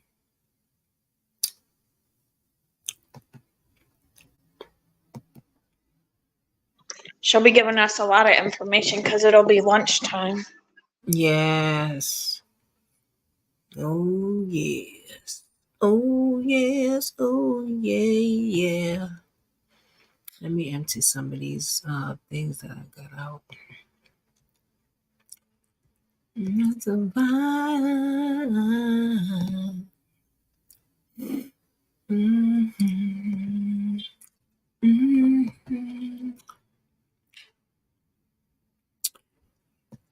Mm-hmm. How's the kids doing? They're good. They just woke up. Oh, really? At 1:20? Oh, they took a nap? Yeah, they took a nap. They all have snotty, runny noses. But I think it's because this darn weather. Mm-hmm. It's warm, then it's cold. It's warm, then it's cold. I know it seemed nice outside today. I'm like, okay, I think it is. I mean, I haven't been out there yet. I will in another hour. Right. But it seemed like it. That's where you get sick though. 1 minute is nice and then Yeah, because I mean, I think Monday it was like 74, and we're back to the 40s. yeah, that's what Dave was saying too. It was really like in the 70s the other day. I was like, what? You sure about that? You sure about that, buddy? So let's talk about what the son said. Wow. What you Like, think I about want to know more, but it's also like he said a lot. He did, right? For And he for made his sure to age. include detail, which at that age you don't know what they're gonna say, but considering the fact of how traumatizing it is, thankfully he is saying everything. Exactly. And I And don't think they should hold the dates against him. He was 5 at the time. Kids don't remember dates. I mean, they remember things that happened, but they don't remember what day or year. he unalived that little baby and put him next to his son? What kind of crazy shit is that?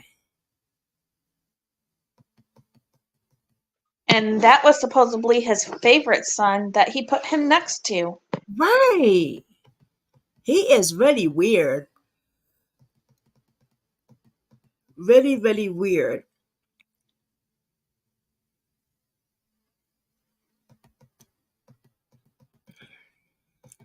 I'm trying to look for something. What was that? What is this? This is what those have.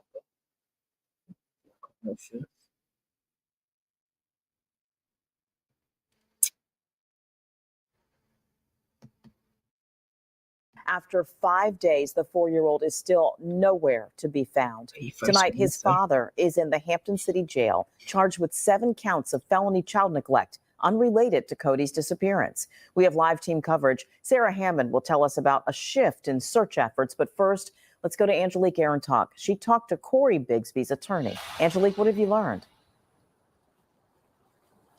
Since Cory Bigsby's family hired a lawyer yesterday to represent him, Hampton attorney Jeffrey Ambrose says he got to talk with Bigsby for the first time this afternoon.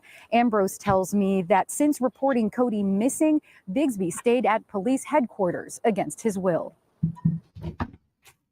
Before Cory Bigsby's arrest Thursday, he spent 4 days at Hampton Police headquarters. He is there voluntarily, and he is choosing to answer our questions. However, Bigsby's attorney, Jeffrey Ambrose, says otherwise.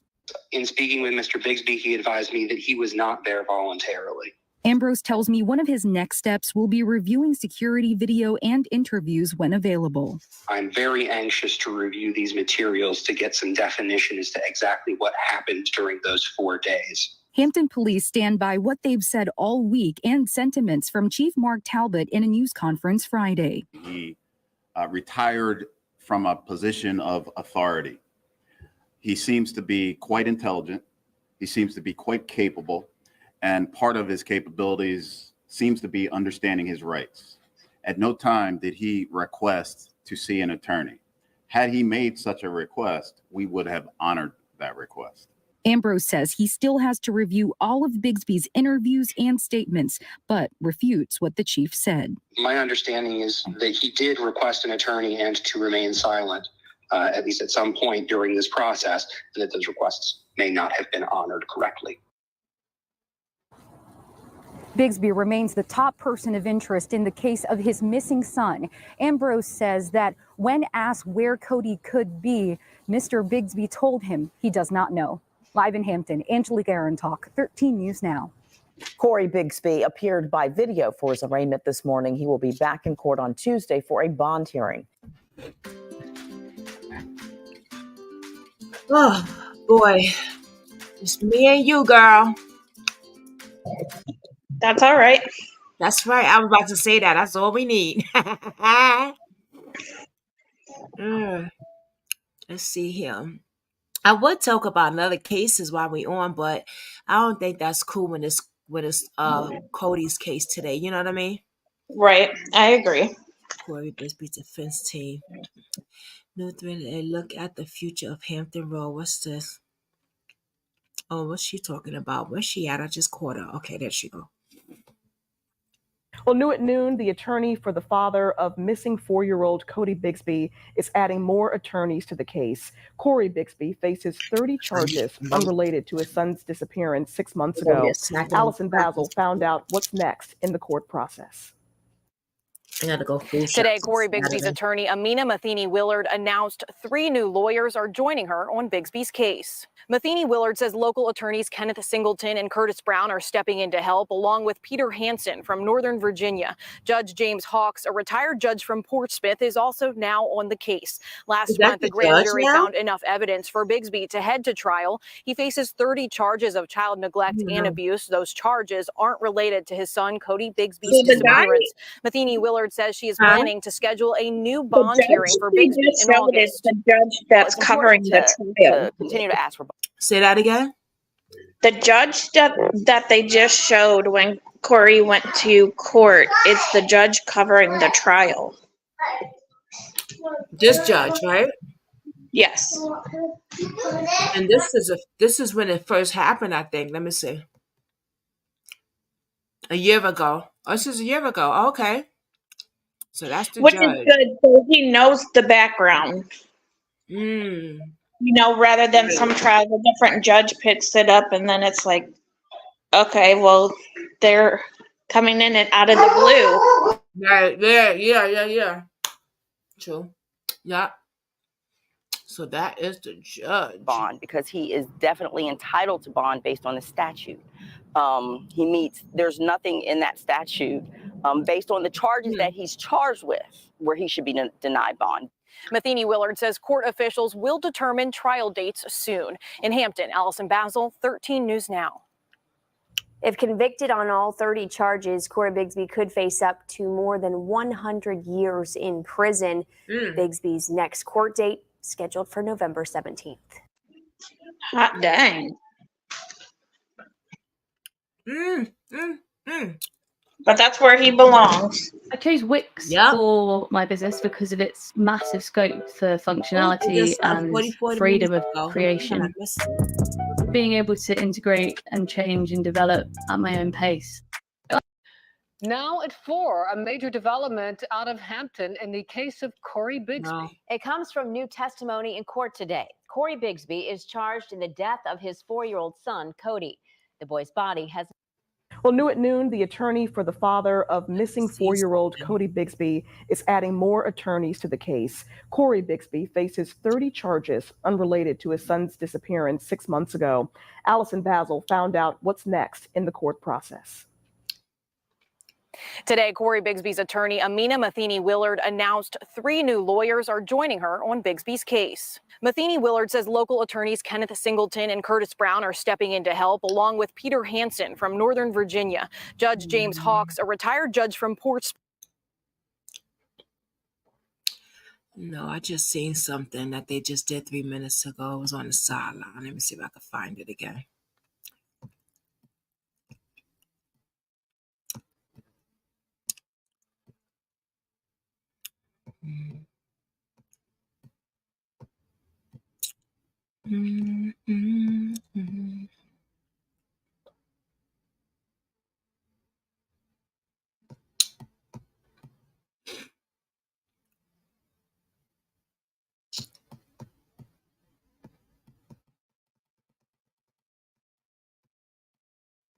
Damn, I can't find it now.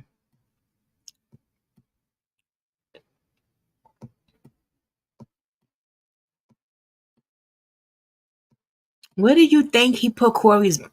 Oh, here we go. 38 minutes ago. New at noon, a 7-year-old boy testifying while his father, Cory Bigsby, stands trial for his little brother's murder in Hampton. Bigsby's accused of killing his young son, Codi, and hiding his body. Angelique Arentalk just stepped out of the courtroom and joins us live now to tell us what Codi's brother said on the stand. Angelique. There's a packed gallery in the Hampton Circuit courtroom where the trial of Cory Bigsby is on its 4th day. I heard some supporters of Codi Bigsby sniffling, and I saw Codi's mother filled with emotion. Her 7-year-old son is testifying right now. At times, I saw the boy rub his eyes while appearing to cry. The jury and court spectators are seeing him testify through a webcam feed. So he's doing this all and answering attorneys' questions in a separate room. In court, the boy described his missing brother, Codi, as his best friend. He said he nicknamed Codi Coco. The boy testified he was 4 years old when he last saw Codi. This testimony comes a day after his mother also took the stand. Yesterday, Dina Abdul Karim said in court, Cory Bigsby kept their 4 children away from her in Hampton. While in Bigsby's custody, the now 7-year-old boy said he couldn't play with Codi sometimes because, quote, Codi was on, quote, punishment. The boy recalled his father, Cory Bigsby, spanking Codi often and only Codi out of all of the siblings. During opening statements, prosecutors said evidence in this case will show, quote, systemic abuse Codi faced leading up to his death. Meanwhile, defense attorneys say evidence will show a murder did not take place here. Murder is the charge Bigsby faces while on trial this week. Live in Hampton, Angelique Arentalk, 13 News Now. Okay, Angelique, thank you for that You missed a lot. We are more than what you see. We are complex. Lady, go back in the We are court because profound, he said more than and that. unique. But We already all have layers. New Delicia Drench Body Butter goes deep, replenishing from the inside out. Bakuri butter supports skin's barrier. See, so my honest opinion is that practically with Codi, Cory just would it seems like would just act like he was in trouble, whether if he was or not, just in order to put his hands on him. Yeah. Yeah. Out of all the kids, it was always Codi. He was beating on Codi. Codi was on punishment. Codi couldn't play with the kids.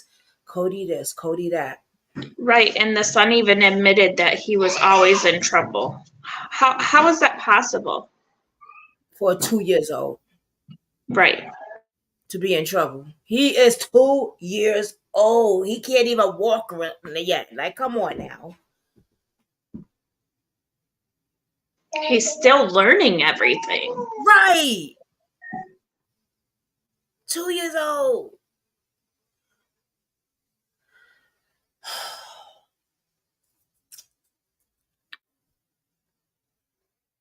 He was picking on a child. A baby. He wasn't even a child. He was a baby still. Absolutely. He hated Codi. And I think he hated him because Codi was different than the other kids. I totally agree. And that is unacceptable by all means. Yeah. And I wonder if they're going to bring that into fact in the courtroom, because Codi was different, because Codi had a disability, autistic, because he had a disability. That could be the reason why this man treated the way he treated Codi and did what he did. Absolutely. I think everything's going to change once this whole testimony is done with the son.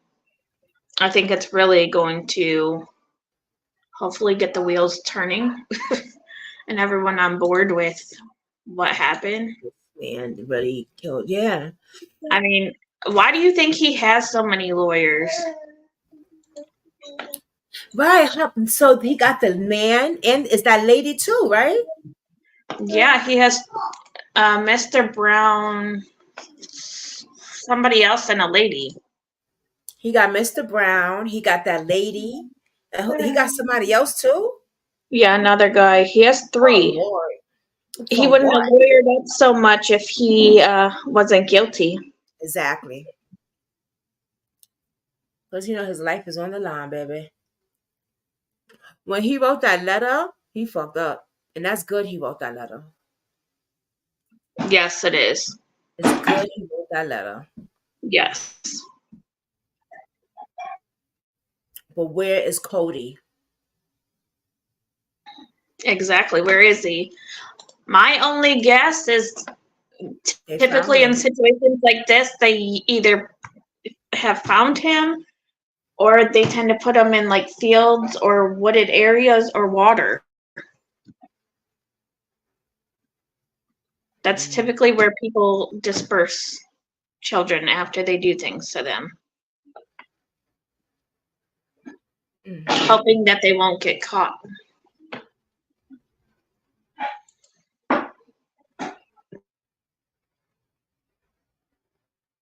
Wonder what kind of...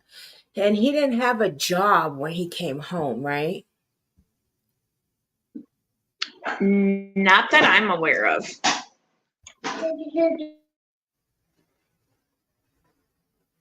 I wonder if his girlfriend... Oh, well.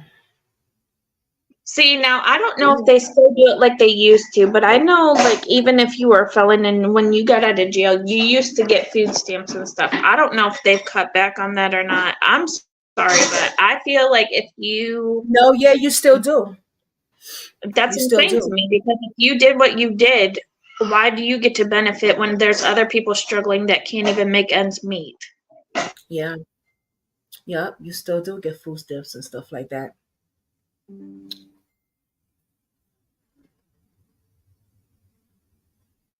I don't know who's this. Let me see.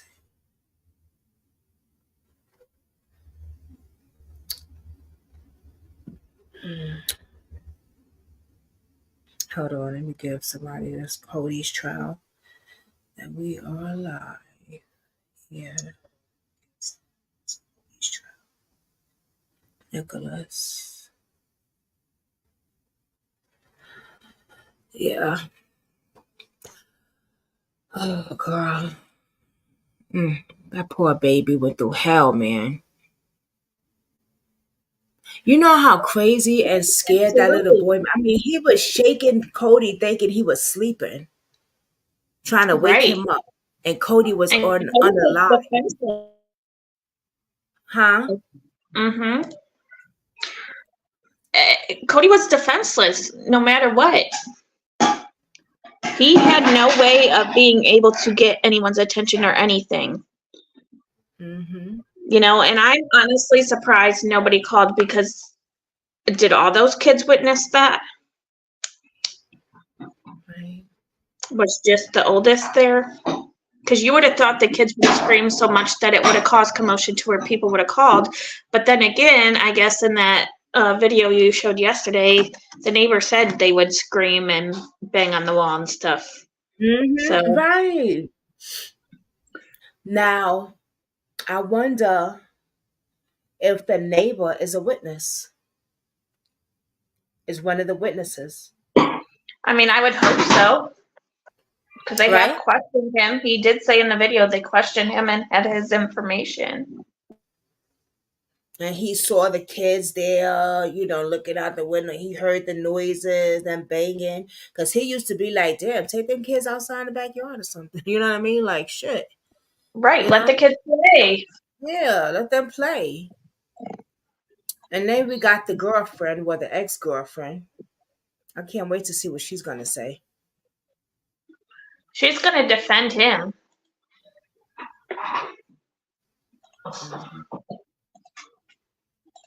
That's a given, because she's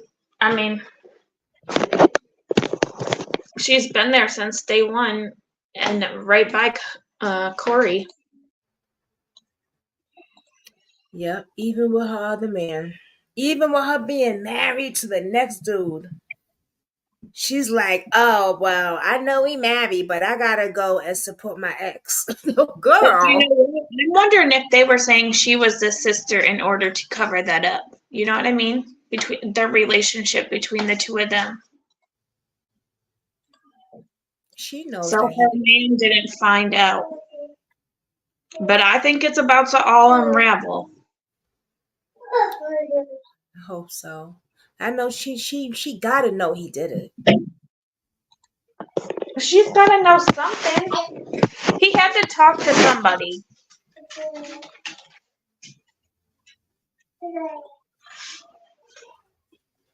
Mm.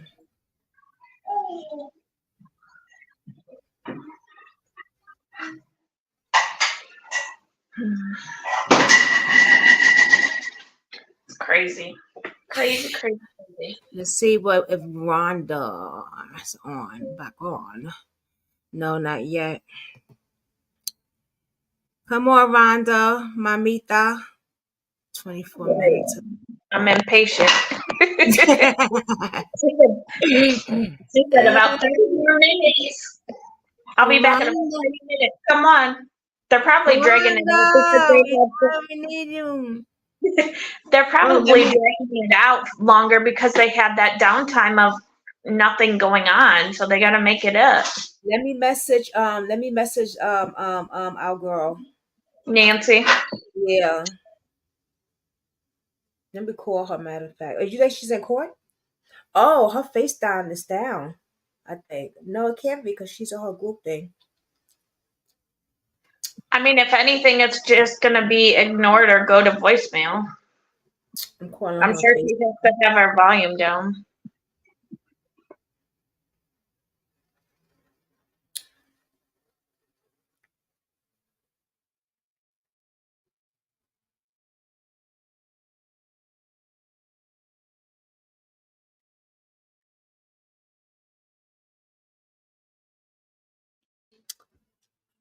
She didn't answer. And then I said, hey, are you on break? Then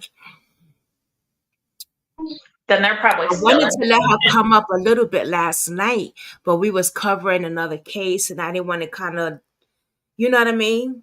Interrupt the case. You know what I think you should do is reach out to her in the mornings and see if she wants to say things in the evenings and just do like a quick update and then go into your live. So we're not taking away from. So then you're not taking away from the case and interrupting. Right. That's why I be feeling bad. Like, damn, I feel like I'm taking away from somebody else's child. You know what I mean? That's totally understandable, and I get that. Yeah. And then when people come in, they be a little confused. Like, well, I thought she was doing this case and now she's doing, you know what I mean? Because we get people later on that watches the replay. So, and then I don't have the thumbnail up for updates with Codi. You know what I mean? So it's like, oh man. And that's what I need to start doing. Put a thumbnail up, updates with Codi. What you think? Yeah, that's what I would do. Yeah, start putting thumbnails up, updates with Codi, and then have her do a little something on that part, but not when I'm covering another case, though. You know what I mean? Right, Like, or like before you go live with your other case. Yeah, Before get you go live with your other case, go live like 10 minutes beforehand or 20 minutes beforehand and discuss it. And then that's what I'm gonna do. I'm gonna do that. I'm gonna work on that today. Oh my god, I got a lot to work on today after the doctors, because we got another live tonight. Oh god. Okay, how am I doing this?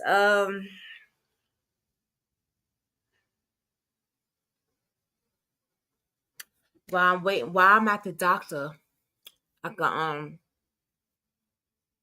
could do it. Cause I be at the doctors, I still be working on cases and shit. Like I be like, even when I be on. You might as well, because you wait for freaking ever. I know. I hope this is not long because this is the hernia. Yeah. Oh, the hopefully. surgeon called me this morning. Oh yeah. Back. Yeah, for the epidural thing. I say surgeon because they really consider that a procedure because they got to put you to sleep. But I said to her, well, I have a hernia and I had to see the doctor today. So she was like, oh, wait, before I make this appointment for you, I think you should wait and then see what they say and then call us back. Exactly. And that's what I told you. I would mention it to see because what they're going to put me on my stomach to go to sleep, to put that thing on my back. And that's where the hernia be hurting if I lay on my stomach because I don't even sleep on my stomach. Exactly. You're already in enough pain with your stomach. Yeah, I sleep on my side. I can't sleep on my stomach. So I'm glad I see the doctor today for this hernia. See what he gonna do. Do you want to put me in surgery? Like, because it's starting to make me nauseous now. And that's one of the side effects. Then they're probably gonna need to do an ultrasound in that. Huh? They'll probably want to do an ultrasound in that. Oh, okay. Yeah, because I'm starting to get nauseous. And I read that's one of the side effects, nauseousness and stuff, you know, and I'm like,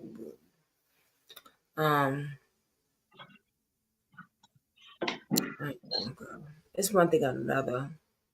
And then I'm concerned about because every 6 months, see, I'll be on here talking my life shit with y'all. I'm not embarrassed in certain cases. I don't give a fuck. Y'all know I got my damn food stamps. I don't give a fuck. I tell it all. So anyway, I got my food stamp certification is every 6 months, right? It used to be more than that. And they always want you to give a doctor's note stating that you can't work. Child, ridiculous, right? Yeah, I know. So, well, I know it's definitely a lot more difficult than it used to be because when I separated from my oldest, her dad, my parents had to write a letter saying I was paying rent and everything in order to get help. Yes, you do. You have to do that if you're living with somebody. Yeah. And I'm just like, I'm completely starting over. I have nothing. It's crazy. It's crazy, girl. Yes. But this doctor, he's some that know how to work this system in there with their brand new car, and you're like, what the heck? Mm-hmm. When the ones that really need it, you know what I mean? Yeah. But this doctor, the doctor gives it to me and stuff, but he was like, you need to see a specialist if you want me to give you another note the next time. So I did see the specialist, but I didn't go to I didn't get this procedure thing done in my back because of the hernia thing. So I just don't want that to affect anything. But you know, I'm just thinking. I totally agree. Yeah, I just got a lot of thinking to do and just like, oh god, it's not one thing, it's another. But I think I'll be okay though. But what you were saying? You'll get it straightened out. No, what you were saying before. I was saying that, I used to live on government assistance and now I can live differently, but it's just crazy that some people know how to use this system and they'll be in there with a brand new car. You guys need to get in the house. It's crazy. But thank God for public. I ain't gonna front. Thank God for food stamps, man, because food is expensive. Whoa, is food getting more Girl, expensive? who are you kidding? I pay a good $600 to $300. I pay $600 at the beginning of the month and about $300 every week. Damn, yeah. It's expensive. Oh, look, 58 minutes ago. Let's see. But I think this is something we watched already. Yeah, that's what we just watched of hers. Yeah, I think they're saying that we watched it 58 minutes ago. And then after the stamps is gone, Dave still got to put in money for more food. And plus toilet paper, paper towels, because we buy the bulks. Yeah, that's how I like at the beginning of the month I buy all my cleaning supplies and paper products and all that because that's when I have my second income and I get paid for the month. So Hey together. How are you? How are you feeling?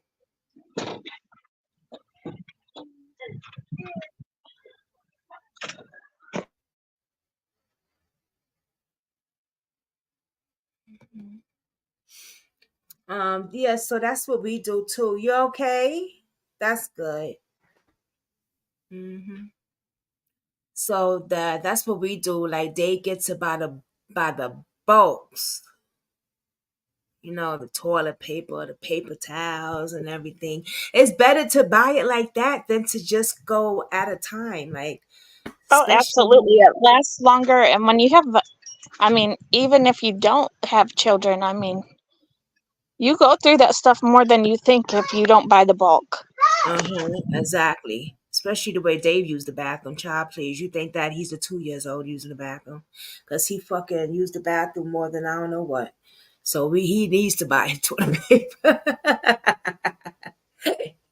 Because you got kids and shit. So you think that when you got kids, the kids go through the toilet paper like that, and we ain't even got none. So they are still trying to figure out how much they need to use.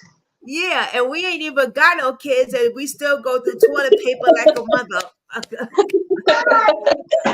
That's what I'm saying. I be putting up like every day. I'm putting 3 rolls in the bathroom stacked up because the man do more poopy than I don't know what. Like what? What is in your system, boo? He's cleaning that system out daily. I can't even take a poop. It takes me, look, no lie. I poop every 3 weeks. Yeah, that's not normal. That could be why I will say this, that could be why your hernia is acting up. Because my my daughter that's 3, she was born with a hernia and every time she would try to poop, her stomach would really puff out and she would have the hardest time going to the bathroom and she wouldn't go regularly. Now it has gone away and she's outgrown it, but that could be why it's flared up. Well, that's what the doctor said. She was like, are you straining when you go to the bathroom? I was like, oh, yeah, because I can't come pooping. It's not coming out. I'm like, ooh. I'm making all type of faces and shit, holding on to the toilet. Like, the shit it's not coming out. And she's like, well, that's why your hernia is going to be more painful. You cannot strain. Yeah, I used to be like that. And I will tell you the best thing is... She said eat every day. Well, eating, but you can also take a stool softener to help regulate you. Yeah, she said that too. And she said the reason I'm not pooping is because I'm not eating every day. Yeah. Dave is pooping like God knows what because the man every day. He eats. I eat once a day at nighttime and that's it. besides my Right. watermelon I snack on. But no, I eat once a day and that's it. So there's nothing for me to be. There's nothing for your body to clean out and clear out. Right. Right. So, and that's not good because I'm a diabetic and then the sugars dropping. Like yesterday, I felt like I was going to pass out on live. And thank God you and Buckley was on live and Kathy B was on live with me because. Yes. I mean, yeah, I would have made a phone call, but I wouldn't have known a lot of information. I know, but yeah, now you got Dave's phone number. So that's a blessing. And I'm going to give him yours because God forbid if I pass out on live. Like I said, y'all gonna be like, what's Dave's number? He's out working. She's on the floor. Like, what are we gonna do? You know what I mean? Like being a diabetic is serious, and I really gotta start. Like I Right. said to And y'all being last night. diabetic, you really do have to be more cautious. Yeah, and I keep telling y'all, I ain't eat shit today. I ate that nutrient bar and I snacked on some crackers. That ain't food though. Yeah. I ate dinner when I got off of live last night, all day yesterday. That's all I fucking ate. So I just don't have a craving to eat food. Right, but I'm saying if you just eat like little things, even if it's not a full meal, like if you eat your watermelon in the morning and then maybe like a little side salad for lunch, or even even if you drink like a protein shake or make a smoothie or something. Now that I can do. Because I used to do the protein smoothies with bananas, strawberries in it. Yeah, And, because that will help if you replaces don't a have much of meal. an appetite. Right. That replaces a meal. Yes. I mean, because I used to never be able to eat breakfast. Now I have my body trained to eat breakfast. Okay. You know what's crazy? When me and Dave went on vacation last year, I was doing okay with trying to eat a little bit of breakfast for us. Well, he eats breakfast, lunch, dinner, but I actually sat down and had like a little bit of egg and like a piece of fruit in the before we go to the pool. Like I was training myself to, we was on vacation, so I was, doing a Right, little and you better. probably had more of an appetite and were more hungry because you were doing more things. Right, we was out every day, walking. We didn't want to drive. We left the car in the parking thing. We just wanted to walk all over the beach, walk all over the boardwalk. You know what I mean? So I would right. When you busy and you walking, you build that appetite up. Well, that and you were around water, so that helps you be more hungry too. And I was happy. We was on vacation. So it's like doing something different. I'm gonna do something different. We got that beautiful kitchen. I'm gonna make some breakfast. I'm gonna do this. I don't know. We're going back there this year, so. I know. I can't wait for next weekend, and then 2 weeks later we take our family trip. Yay! You better take some pictures, girl. Oh, I will. You gotta take some, and you ain't gotta have the kids. Oh no, well you doing a family trip with the kids, but you and hubby is doing the trip together. Yes, him and I take our trip next weekend, and then 2 weeks later we take our family trip. I'm not gonna bother you. I'm not texting when you take you and your hubby trip. I'm not saying hit the thumbs up. I was gonna say if I go MIA, you know. Yes. What day is it you leave it? I'm not saying hit the thumbs up. I'm not saying shit. Next Friday to Sunday. Okay, so I know next Friday, not the next. The 15th. Yep. Okay, so I know not to send no thumbnails or nothing, cause she gonna be on her thing. Shit, me and Dave, we was on vacation for how long, and we wasn't in our thing. The fuck? That thing. No, but I mean, you still enjoyed yourselves, and that's what it's about. We've had 3 kids back to back, and we haven't had time for just ourselves. We got into this rut of like arguing and being at wit's end with each other, and I was like, we need to take a vacation with no kids and reconnect because we have to make this work. We never revert that to where our time consumes our children, that we just have ventured away from each other. Yeah. So, we do but need time with just you and him. yes. And I was saying that, I was like, yeah, y'all just gotta go. Yeah. I was like, we'll do this weekend getaway, and then I said every month we need to have like a date night or something. That would be awesome. Aw. Look, I be trying to give other people suggestions. We give each other suggestions and shit, and I don't even take my own. Like, me and We're all Dave, guilty of that. I know, we just like when we take our own shit. I think something. When me and Dave was on vacation, right? The timeshare guy, I was telling him that we don't do anything when we come home. Like, this is our first real vacation that we had in a long time since the other vacation we did, right? And he said, you guys need to do something, even if y'all renting a hotel where y'all live at for the weekend. Or even overnight. You guys gotta do something. Absolutely. Absolutely. You got to keep the relationship alive. Right.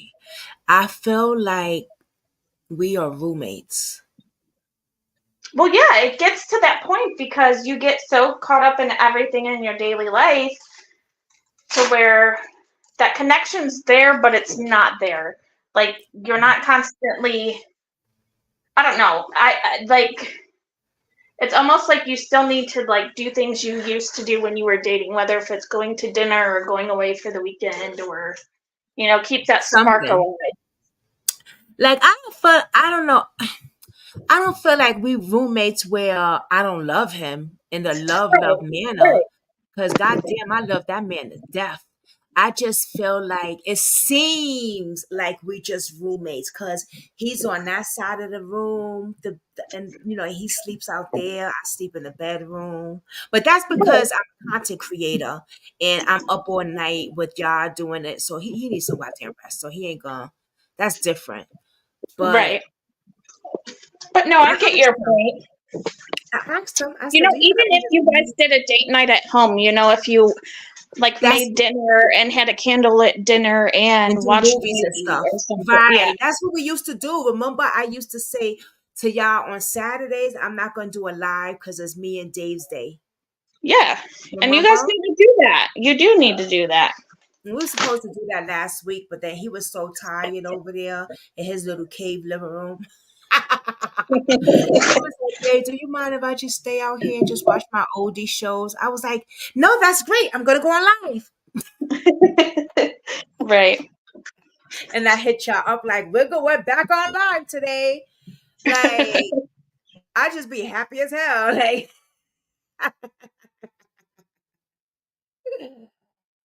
oh God. But am I really happy? Yeah. Oh, absolutely. I was going to say, you talk about him all the time. Yes. Gas the people up that's going to be watching later like, oh, the tea. Oh my God, they're breaking up. Oh, no, bitches. No, we are. We're really happy. We're good. I think that he works a lot and he be so tired. And I'm so consent on cases and lives and you guys. But let me tell you what he said yesterday. You need to take a break. He said it in front of my subs. My sub, I was on FaceTime with her. And he was like, you need to take a break. Do you have to go live every day?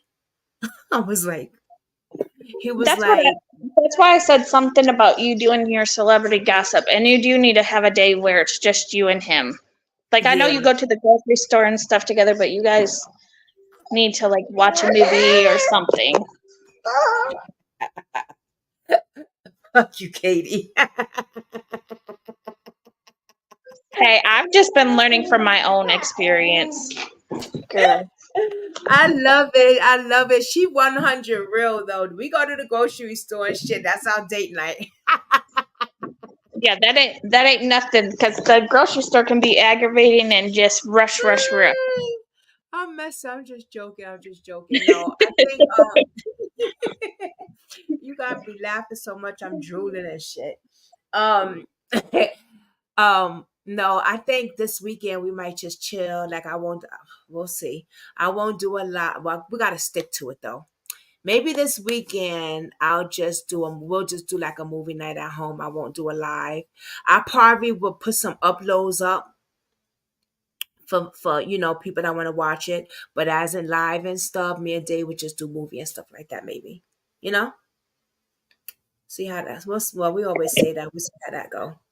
But we is going on our little vacation in June, I think, or July. We're going back over there. Good. It'll be for a full week this time. Yes. Oh yeah, you remember the last time it was what? 5 days, right? Yep. So you'll have what? Yeah, because she only could do it for 5 days. It was a timeshare before for somebody else, but now it's a free trip that we won from a timeshare representative. So exactly. We got a free trip. We got a free trip. And the beautiful resort. Oh, beautiful. But let me tell you something. Be safe, y'all, wherever y'all go, because trafficking is big. Trafficking is big. Let's see if Rhonda's back. It's 2:04. Shit. Come on, Rhonda. 10 minutes update. Wait, I think this is the same. Let me see. Oh, no, that was 3 hours. What I'm doing. Damn, no, not yet. Let me refresh my thing. Because sometimes. No, she is live right now. She is? Yeah. That's what I'm saying. Oh, yeah, she is. Okay. Okay. Yep.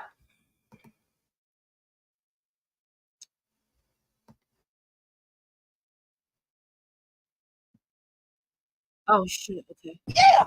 But that's how I know it's premeditated. Because they probably say, yeah, the bitch put me on camera, I'm going to knock the shit out of her hand. Or I'm going to knock the hell out of her. Oh. Yeah. Ooh, yeah. I'm like, yo, bro, what you doing? What happened to her hand? In front of the prosecutor. So she thinks she Billy Badass. What happened? She going to do it in front of the prosecutor attorney, but then she really thought she going to stingray a bitch and get away with it. No, bro. Oh. The urban out here waiting for the case for Cory Bigsby. You should be worried about where your damn nephew at. You worried about me out here recording where you was out there when we were searching at. You should have stole on Cory Bigsby. You want to steal on somebody? Why you still on Cory Bigsby? What happened? She said you should be worrying about where your nephew's at. It's got to be Corey's sister or the girlfriend. Stole on his ass. Make us up out of him. Because when I watch court TV, when I watch court TV, the family members always jump the bitch and beat up the person that killed somebody. Why you out here worried about the news reporter? Don't try to get no brownie points off me. Get it off his ass. Look at her hand. Unless she got caught. I know, that's what I'm wondering. What the hell happened? And got a medical bill that you got to pay for. Because you shouldn't have assaulted me. Oh my gosh. Oh shit. Whole damn wrist hurt. And they were writing them on notes in court. We're not going to go tell the magistrate this. Oh shit. Right here on Brooklynsquad, y'all. Everybody come over here, y'all. 13 News. Need to be out here doing a report right now. Your local news, independent news reporter got stole though outside the Cory Bigsby case, allegedly by a family member of baby Codi's. But they shouldn't be stealing on court. Thank you, baby. Right here on Brooklynsquad, we are live with Codi Bias case. A news reporter just got assaulted outside the courtroom. Everybody come up here right now. The officer is talking to her right now and said, let me know when she comes to work. Come get her, because she thinks she's going to steal on somebody. Yeah. Yeah. I got stole though right here outside the baby Codi case. Just for videotaping and setting up to tell y'all what happened in the case. Big red girl caught the corner spot. You ain't gonna be recording me and hit me. Now I'm in the case.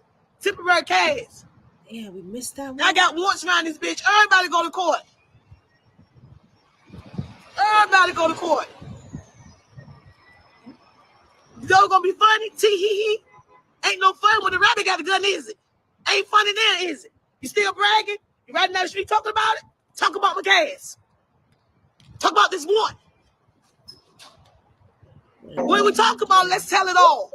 Yes, y'all. Look at this shit. She got assaulted by. They say I'm gonna get a bill. You gotta pay it. Corey's sister outside the courtroom. Freedom of the press.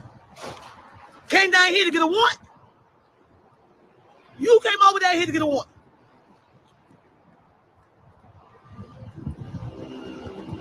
What the fuck happened? Guys, I'm reporting live right here outside the Cory Bigsby case. Well, I was trying to give y'all the update, but now I end up in the cast out here in Hampton, Virginia.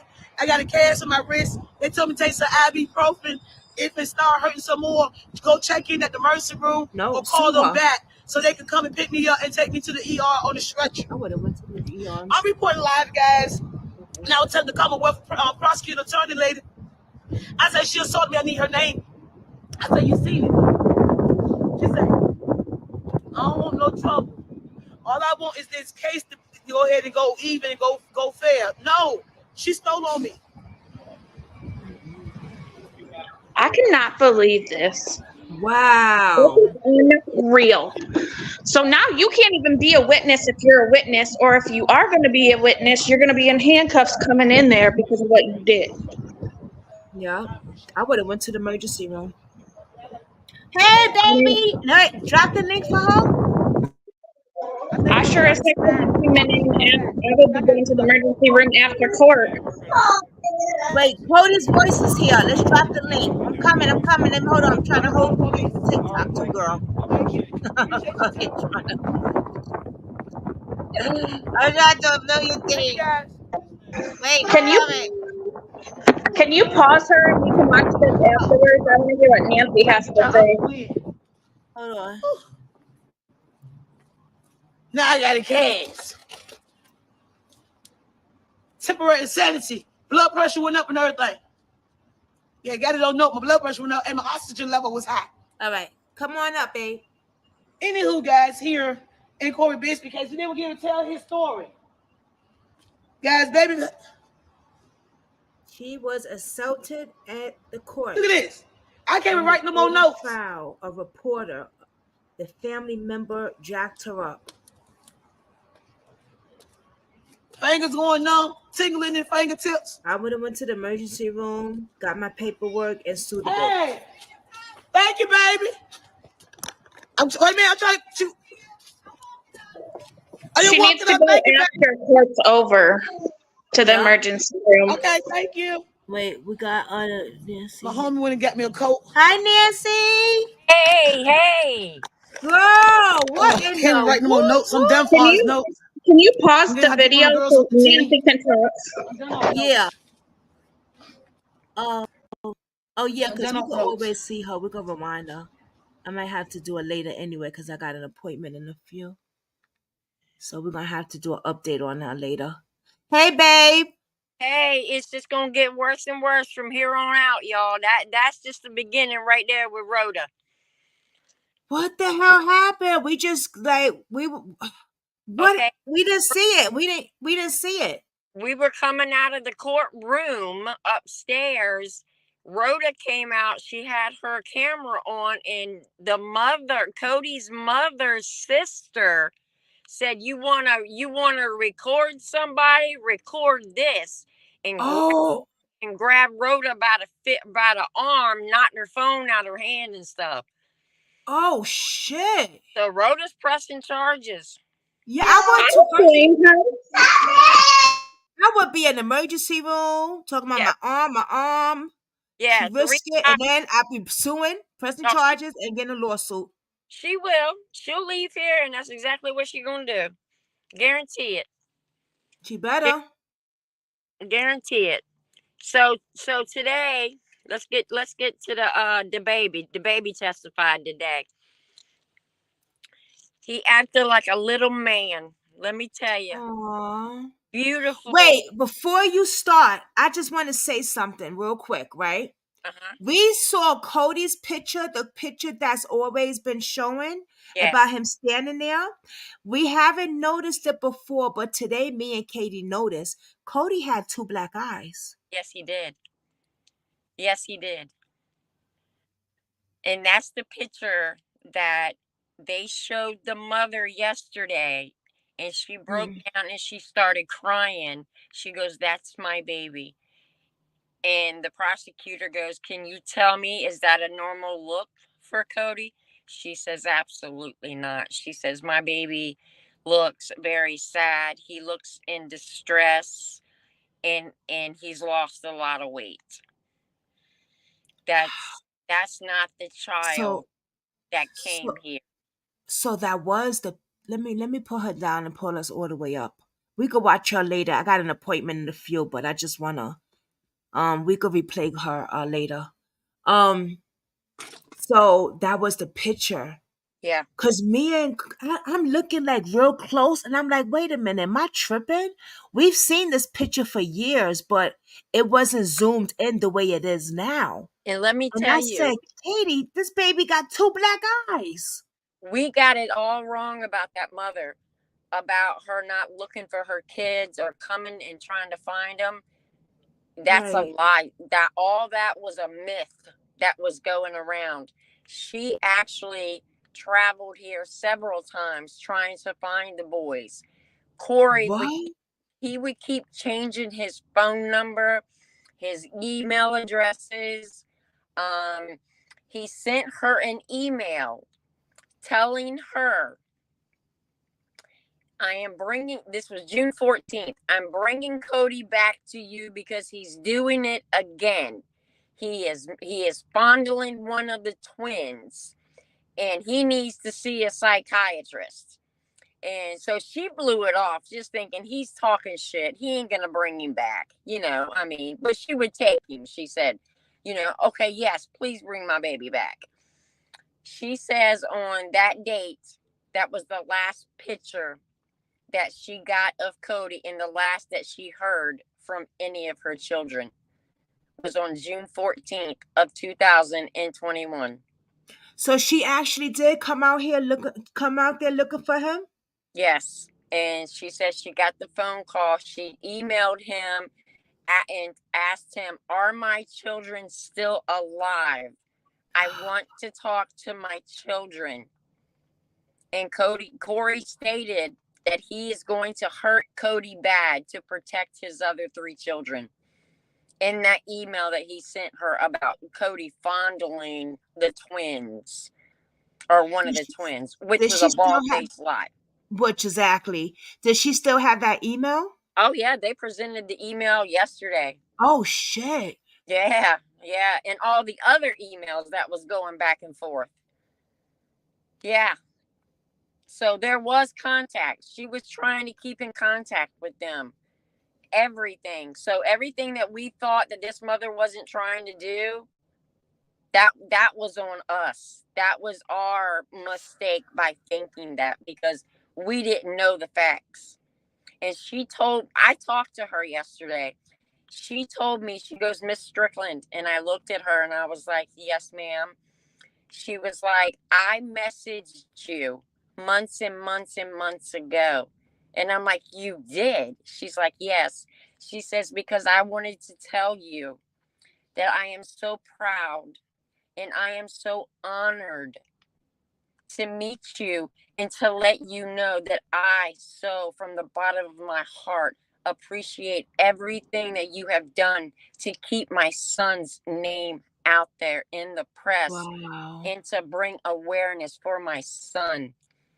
She goes, "Can I have your phone number?" She goes, "Because I'm not supposed to be talking to you while trial's going on." She goes, "But I want to get with you." So I took my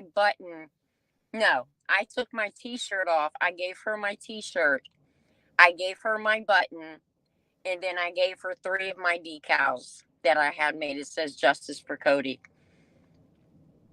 And I gave them to her. And I told her, "You're going to have some more gifts coming to you before the end of the trial." And she was like, "I really appreciate it. I really appreciate you, Nancy. She goes, you don't know, but I follow you. She goes, I'm not following you under my name, but I follow you. I seen the justice ride that you put on for me. She goes, and I was absolutely, I sat and I cried and I cried and I cried watching it. She goes, I don't see nobody but you. And I'm like, which is true. no. I was like, well, there is others. I can't take credit for everything. You know, I was like, because there is others. I mean, we have a Codi bill that passed. She goes, what? That's right.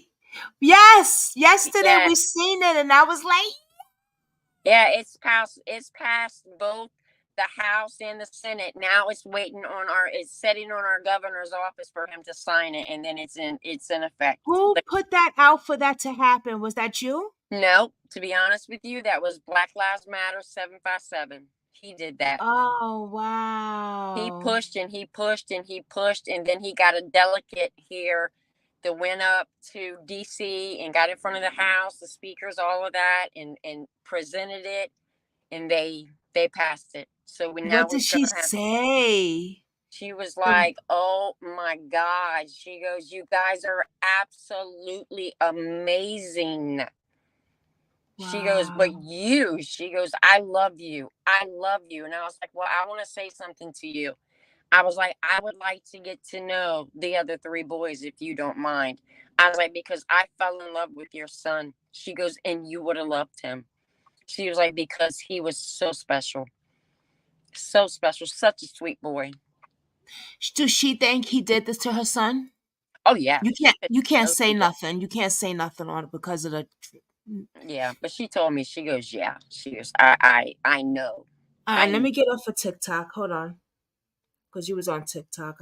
Ain't nobody on that motherfucker anyway. I'm just holding my damn hand up. Right? Well, let me see. Was anybody on there? No, three people. So little DJ, his name is D. Corry.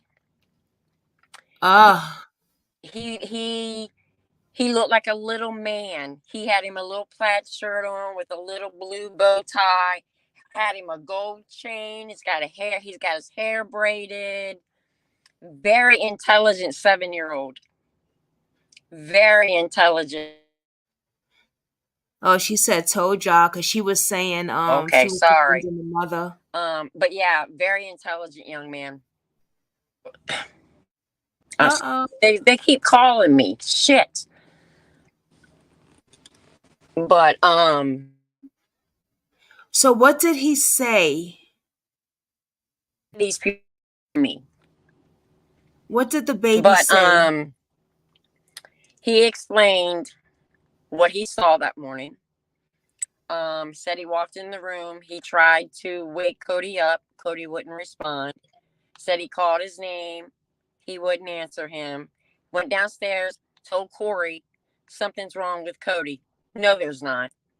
So he got DJ dressed, took him to the amusement park, Busch Gardens, for the day. Corry said that but he Codi said the baby's eyes were open. His face, and his eyes were open, but he would not respond. His face was he blue. Woke up the twins. He said the twins woke right up.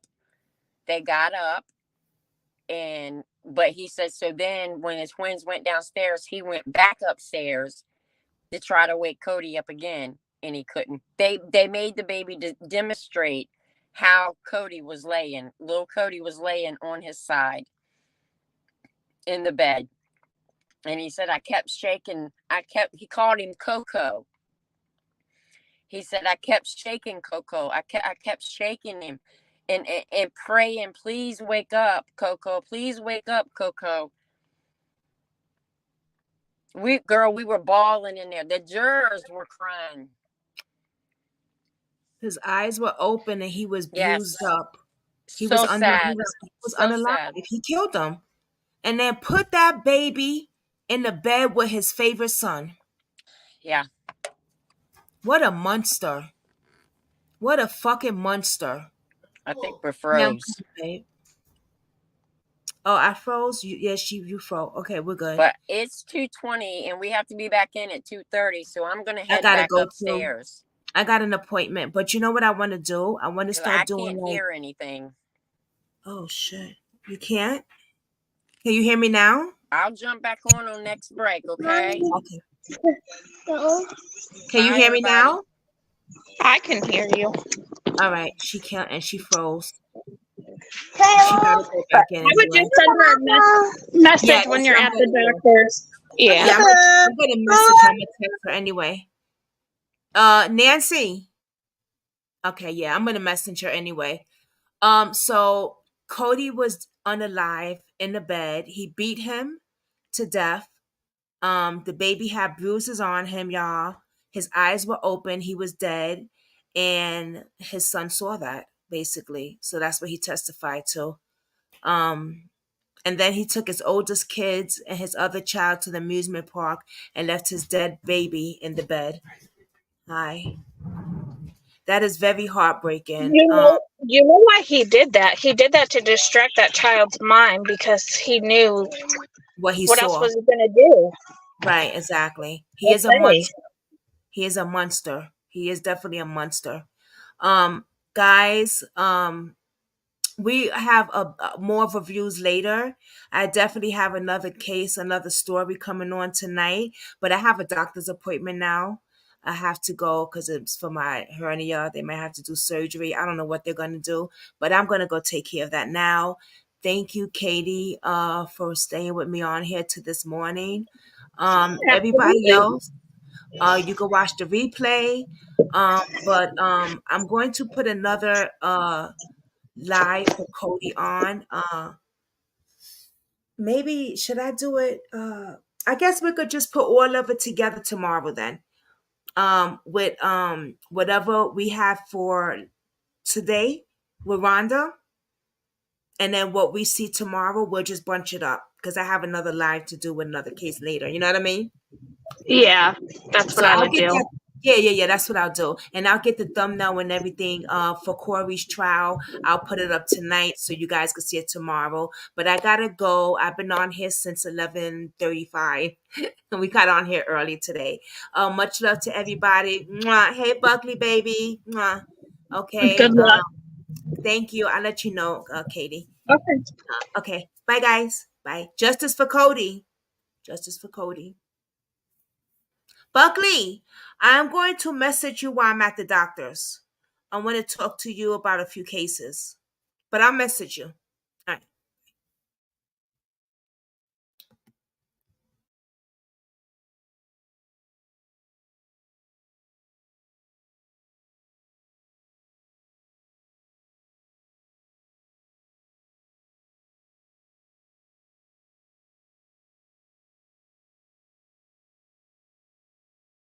Hey, Brooklynsquad, what